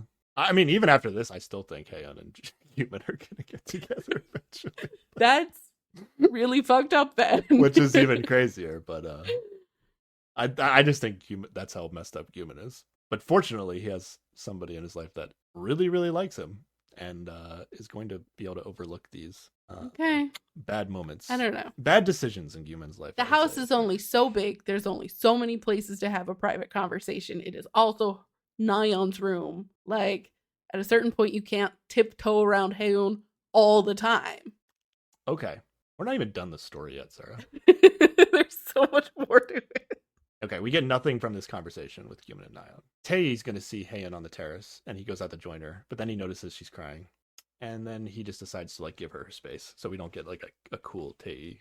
Yeah, I couldn't tell if he was feeling super awkward about it, or if she, like, was sending him away with, like, I don't know. I think that was just his read on this specific moment, because, like, he was like, this isn't the same crying as before. This is, like, shit is happening right now. I can't fix this one. Goodbye. Yeah. And then Guman, some long period of time later, returns to the terrace. Yeah, he definitely left his babe out, and that's the only reason he came back. Yeah. But then I guess you're going to be very anti Haeyeon here, because I wrote Haeyeon really starts to call Guman out on his bullshit. Right? That's what I wrote. But I'm guessing that's not what you wrote down, Sarah. I mean, I just wrote down everything they said so that way I could have it for reference. But yeah, he's just like, you're still here. And she's like, well, you were in my room. And I'm like, okay, fair play. I mean, he was in your room. You can be a little salty about that. He literally was like, I want to go have a conversation with, like, a private conversation with somebody. So don't follow me. Goes into her room. Well, she followed him before. So, I don't know. Know how you, if you really don't want somebody to follow you, you know what you do. You go into their room. You go into their room. That's the real strategy. That's advanced strategy. I mean, it worked. It was the only thing that did work, so he found a way. Okay, like, you're not. Are you actually like shitting on Haeyeon to like they showed it in order, like they were doing folding the towels, and then the next they were on the thing. But like Guman did go up, was vaping for however long, and then Haeyeon, she might have done something else, and then decided like, oh, Guman's by himself on the thing. I'll go out with him. Okay. You're actually shitting on her for, like, going out and talking to Guman when he was alone? Well, I think, like, when they were in his room, he kind of went, okay, goodbye, and left, right? Like, he was like, we have finished. We have concluded our conversation. Okay. Let's go about our business separately. Like, I think he had his fill of Haeyeon for the evening. Maybe. I don't know if he was super clear like that, but I don't know. To me, I was just like, it's not like Haeyeon was interrupting a conversation he was having and like tried to talk to him. It was just like, oh, Guman's not talking to anybody. Might as well try again. Whatever. I guess. Okay, sure. Okay, I wrote down all the bullshit that Han calls him out for here. Ready? Okay. All right. Talking in her room. She mentions that. Yeah. Why are you being so cold to me? Are you worried about me at all? Fair feelings, right? All fair and accurate reads from Han, correct? Well, like, first of all, like, does he have to be worried about her? They're not together anymore. Like, he's not responsible for her. I think this is a direct way. question based on the like, wow, you know I still like you and you're like really not even trying to hide this. Not hide, but like. But that's what I like. I It don't really think was. he should It have really to was hide like putting on a it. show. It really, that's how it felt. It really felt like, especially if you're Nyan, like even to me, I'm not even Nyan, but from Nyan's perspective, that looks like Human just like put on a show to like And make her feel bad, essentially. or he was going about his life and like she happened to feel bad about it. Like I don't like. There's a difference between like. I don't think he's doing it to make her feel bad. He's just trying to like fucking. I get it. I'm just saying that's where date this somebody question's else. coming from. Yeah. And he's definitely being cold to her. So also a fair question. Okay, yeah, but like, is she owed it? Like, I don't like if he's cold to her, then like, okay, let's move on. Like, just like, I don't think he's other than the very like idea of bringing her on the show, which yes, questionable from the beginning. Huge. That's terrible. But like, other than that, he's not done anything to like lead her. Like, he's been pretty clear about how he Has he, is though? not interested in her. At no point has he said, I don't want to date you anymore. I'm only here to find somebody new. He has not said that. He has not done what He has Nyan not did with texted her. He has not tried to speak to her. He has done everything to avoid her. Yeah, but that's all within the scope of not wanting to reveal exes. Like that's how Hidu and was acting when he showed up, and that's how it's confusing because of the format of the show, especially when she's always going to be 1% chance she's going to go for it. I don't know. It seems like he doesn't like she's not owed anything, right? Like he's if he's gonna be cold to her, that like what is she owed? What she's owed a hey, did you use me to get on this TV show? Okay, then ask that question. Don't like to have that conversation. I think it's more on Human to have to like initiate that conversation. I mean, if she feels wronged by it, then she should bring like if he's doing the wronging, he's not gonna bring it up. Like she's got to bring it up. Okay, you think she should pull the Hidu strategy? No, I think she should just be calm and direct and be like, "Hey, let's clear this up. Are you interested at all in getting back together, or did you just use me to get on this show?" And then you have it in a calm time where you're not already angry about other things, and then you resolve it. I mean, I think it's interesting you're putting the burden on Han for that, but okay. I mean, she's the one that feels wronged, right? Like, I mean, if he's like, he might not even be aware that he's hurting her. Oh, no way, bro. No way, bro. Well, I mean, if we're just talking about like avoiding her and being cold to her, like it could be the mindset of the show. Like, I can't show that she's my ex, so I'm avoiding her. It's a total Hidu move, right? But no way. Okay. Let's just get through the scene. Okay. Han is literally crying in front of him, and he is telling her, he's telling her basically like he was more worried about whatever Nyan had gone through today than whatever Han was feeling. Right? That's kind of what he expresses. And that's honestly an okay thing. Like, if he's allowed to be... I'm just saying what happened in the scene. I'm not arguing about right and wrong. I'm pretty clear on where I stand on that. Okay. He's allowed to be more worried about the person he's actually interested in dating than his ex. Like, absolutely. Like, he's moved on. That's not a problem. Okay. I'm just saying what happened in the scene. Okay. Guman in a confessional, though, tell us he is purposefully being cold to Han. Purposefully. Mm-hmm. Because he is worried that his feelings will come back if he doesn't. So he is literally like, instead of just laying out the facts for her, he's like, I'm going to be super cold and make her feel bad, and hopefully that will get rid of her so I don't have to tell her my honest feelings. Okay, but if he honestly said, I'm staying away from you because I'm worried I'll get feelings back, do you think there is any way and chance Haeun's gonna stay away from him? No. He can't say that because that sounds like there's a chance. He has to say like, hey, even if he wants to say I don't like you or whatever, he just has to say like I'm here to find somebody new or something like that. Yeah. He doesn't have to say this thing he said in the confessional, but also says he is sick of her. Yeah, he also says she keeps following him around. Like, he's sick of her behaving in this way. Yeah, but he also doesn't tell her that, right? Yeah, that is true. Okay. Yeah, I wrote, why can't he just tell Haeun exactly how he feels? That's the point of view I had. Yeah. Does he know how she feels? Yeah, how does she... You think he doesn't? I think he does. No, I think he knows how she feels, but I think, like, he may not have that emotional awareness to be like, oh, this is going to set her off. Like, she's going to be upset about seeing this. You know what I mean? He doesn't care, and you don't think he should care. I mean, there is a certain amount of sensitivity. Yeah, like, you should be considerate of other people, but, like, in this weird situation, like, you live all in the same house. She's gonna see him talk to people. Like, you can't just not pursue anyone because somebody else might be upset about it in this case. You know, like, these are not super special circumstances. He's putting forth zero effort, is what I will say. Okay. In a way that seems intentional. Yeah, I don't think that's the big... I don't think it's intentional. I think he's just not thinking through about how she's gonna then, like, see a thing and then... It's either it's intentional or he is, like, just really not aware. It's one of the two things. Yeah. Okay. I just don't think it's intentional. Okay. It would be consistent that he's just not aware of emotion. All right. And I do think, like, she is angry about things that in some cases she doesn't have a right to be angry about, you know? Not all the things, but some of the things, you know? Like, he's allowed to care more about other people now. That's okay. Oh, that's fine. They're not I don't have anymore. a problem with him wanting to move past Nayeon. That's not, I mean, move past Haeun. That's not the issue. Mhm. But there's like, I don't know. This is not how you would handle situations there. Like, if somebody was, like, really, really into you and you just, like, were like, bro, I'm over you, or whoever. Yeah. Like, you're like, Yeah. you would tell them, like, no, Exactly. leave me alone. Blah, blah, like, but he's not doing that.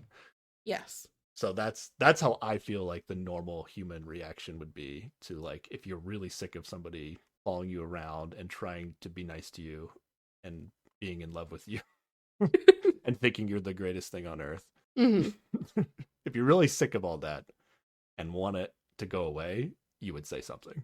And we haven't gotten Yeah. that. But also, he has the emotional depth of a puddle. Like, he doesn't show his emotions. Like, I don't think he is emotionally intelligent in that way. Like, it just, he's That I could buy. not good at it. Either way, it's bad on it. It's a knock on human either way. That's all I feel. But okay, I think that's the end of the episode. I think we get a long host discussion and emotions in reaction to this scene, but we basically had that conversation. Yeah. So I leave this entire conversation in the podcast. It's really repetitive, but whatever. I don't know how to edit. We'll see how I edit it. Well, there's probably some stuff you can edit out. This is just I mean, if you wanted to be really mean, you could edit this in a way where I seem super unreasonable. But I think you have been super unreasonable. Don't worry about that. Okay, that's fair. Whatever. To me, you will come across that way. I could just, just leave the podcast how it is. Okay, fair enough. I think that's what's gonna happen. Okay, if I have to be the villain for this episode, that's fine. That's fine. All right, listeners, we need feedback on this one. I want how many comments do we need? Tell me I'm a monster. It's fine. I'll get over it. No. I mean, you could be wrong. You can just be wrong, Sarah. You're not a monster. Okay. I appreciate that. You're just not reading the situation, right? It's okay. I'm gonna act overconfident until the listeners tell me I'm wrong. I mean, at which point I won't actually care. I'll just still think I'm right. But that's how you'll feel too, right? I honestly, I think they will be on your side, and that's okay. It's fine. I just think she's being super unreasonable at certain points, and that probably biases me against the greater conflict. That's fair to say. I mean, she's definitely unreasonable. Like, I don't identify with why she's obsessed with Guilman, and well, yeah, because what is Guilman? Yeah, well, that seems totally unreasonable to me. But in terms of, like, at the end of the day, like, again, the main thing is she got invited on the show. But, like, even if you want to categorize her as like a stalker, like, that would probably be like the worst way you could describe her, right? Ultimately, like, her feelings are coming from a place of I'm in love with you, and I think you're amazing, or whatever, like positive stuff, Except when you get down to the like, I couldn't imagine him be like, I don't want him to be happy. Like, there's a dark side to some of this shit. Oh yeah, for sure. It's not healthy in either direction. Yeah. I appreciate the honesty in terms of like, hey, we know how Han feels. I'm still fucking confused. Like, I still feel they're gonna get together. That's how much I'm confused about Guman. Oh, that would be just terrible. Worst ending. To me, Guman is just he's so confusing that I just feel like, I'm somehow being tricked by the edit or something. Like, that's why I'm like, whatever I think about Guman, it's going to be the opposite in the end. That's kind of how I feel. Maybe I think Guman might be the big decision at the end. Oh, I'm not excited for that at all. Okay, well, whatever. Maybe Guman and Nyan will have big decisions. Oh, yeah. Maybe, yeah, because maybe they're going to set it up like they're going to pick each other, and then they both pick their exes. That'd be a great ending. Maybe Han will move on and pick somebody else. Maybe. I can hope. Yeah, I'm not gonna I think all the exes will get together before I'll say Han switches to somebody else. All right. Well, we'll see. Yeah, I don't know, like if Guman actually has the conversation where he's like 100%, there's a 0% chance we're getting back together. He's like super blunt. Maybe Han would back off a little bit, but I don't know if she would be like seriously trying to date anybody on the show. She might choose somebody else in the end, but I wouldn't expect it to be a relationship. But like, if this whole ordeal is as bad as you say it is, why would she keep liking him? Like, if he's purposely trying to hurt her. Oh, like she really likes him for some reason, and he's leaving up this. He's allowing this, like, some small % chance that it'll still work out. In what way? He invited her on the show, Sarah. I guess. Okay. Other than that. Other than the very first. Yeah. Okay. Other than the biggest thing about the show. Yeah, the thing that makes no fucking sense. Yep, but okay. Exactly. Yeah. All right. All right. Previews for next time. Yeah, Hidu and Jiyeon are dating on a date. I think this is an unofficial date, though. What do you think? It might be an unofficial date. Yeah. Yeah. Hidu's gonna touch Jiyeon's dimple. Oh yeah. I said dimple. Just to double say that word. Dimple. Yes. Yeah. Okay. Just making sure everybody heard me correctly. And then Nyan is super jealous. Nyan seems to get very jealous. Hard to say if it's because of something Hidu did, but who knows? Could be a trick. And then there's a Jisoo and Tae date. I'm pumped for that. But then I wrote, like, are the guys going to get to choose dates? Like, what? How did this Jisoo Tae date this happen? Maybe it's another random assignment or something, Yeah, maybe. But then also, isn't there a clip of Tae and Jiyeon on a date? Yeah. Okay, so something weird's going to happen. Maybe there's a bunch of unofficial dates. Maybe. But you know what? We didn't see Guman on a date, so I'm pretty pleased about that. Yeah, what the hell? Is Han even going to be in the episode?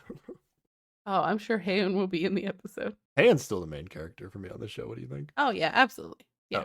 Oh, okay. Interesting. Okay. She's the main character, but you don't like her? I think I would like her. Anti-Haeun, but she's the main character. I'm not... It's always going to work out for the main character in the end, Sarah. I know how these work. If she wasn't... Like, I think I would like Haeun in a normal, like, emotionally healthy state. Like, if she wasn't going through it right now, she would behave differently, and I would like that person. Absolutely. I don't like the person she is right now on the show, but part of that is the show is trying to torment her, so it brings out the worst. Mm-hmm. Yeah, I definitely don't hate her. She's got to figure out what to talk about besides towels and vitamins, but that's like the biggest thing that bothers me about Haeun. It's like, let's try a little bit harder with the conversations. Yeah. Well, maybe next time. I'm sure she'll try again. Yeah, what do you text the next night to Guman after this day, after what happened? I'm guessing something vaguely menacing is what it's gonna be. She's not necessarily gonna mean it that way, but it's gonna come across that way. Okay. Man, I can't even imagine what she's gonna text. Does she text Wonbin 2 days in a row? That would be insane. Ooh. She's just gonna text him, I really hate my ex. At the end of this, though, like, Guman has got to be feeling uncomfortable in a very romantic kind of way. In a very what? A very romantic kind of way. Like, so many people like doesn't me. get more uncomfortable than this, right? That's what Guman likes. He likes the drama, maybe. Maybe that kind of person. Well, that's awful too. Yeah. If he liked the drama, you'd think he'd be more emotionally expressive, but okay. Alrighty. Yeah, we need to end this thing. All right. Next time, we'll be talking about a week from now. Heart Signal, Season 4, Episodes 2 and 3. Oh my goodness, that's going to be another long one, probably. Oh, yeah, we need to be a little quicker about things. And then, nah, it's fine. It is what it is. 2 weeks from now. We're going to get back on this Transit Love 2 train of disaster or whatever. Transit Love 2, Episode 11, 2 weeks from now. Yeah. We're switching shows every week. Makes sense? We're good? All right. I think we're good. Listeners, listen carefully what Sarah is about to tell you about how to contact us so that we you need to can hear. tell us. If you somehow get to the end of this 3+ hour podcast, probably by the time it's edited, listen very carefully to how you can contact us and tell us who's more correct. You can email us at keepwatchingpod@gmail.com, tweet at us at keepwatchingpod, Instagram at us at keepwatchingpod, or leave a comment under the video on YouTube also at keepwatchingpod. And if you want to paraglide your way into our hearts, you can leave us a rating and review on Apple Podcasts or Spotify. That was way cuter 4 hours ago before we got to the end of this podcast. Water activities into our hearts. Well, paragliding didn't work. Water activities is where it's okay, that's true. If you want to wakeboard into our hearts, there we go. Leave us a rating and review on Apple or Spotify. Yeah. Also, don't actually tell us who ends up with who in the end. That's not what we want to know. Oh, we just want to know you have to how you felt about this specific thing. Who was more in the wrong? Yes. You are saying Haeyeon is more in the wrong here, right? That I'm not putting words in your mouth. The whole situation sucks. I dislike a lot of things Haeyeon does here. I need you to say the words, Sarah. I think Human's just dumb. Who is more in the wrong? Put yourself down. Haeyeon is driving me crazy in this episode. I think. All right, I need you to say the words. I just said it. Haeyeon's more in the wrong. Okay, I say Human more in the wrong for this specific night. Yeah, we need super targeted comments. Alrighty. Everybody remembers this conversation. This was huge. Oh yeah. Alrighty. Thank you for listening, everybody. Bye. Bye.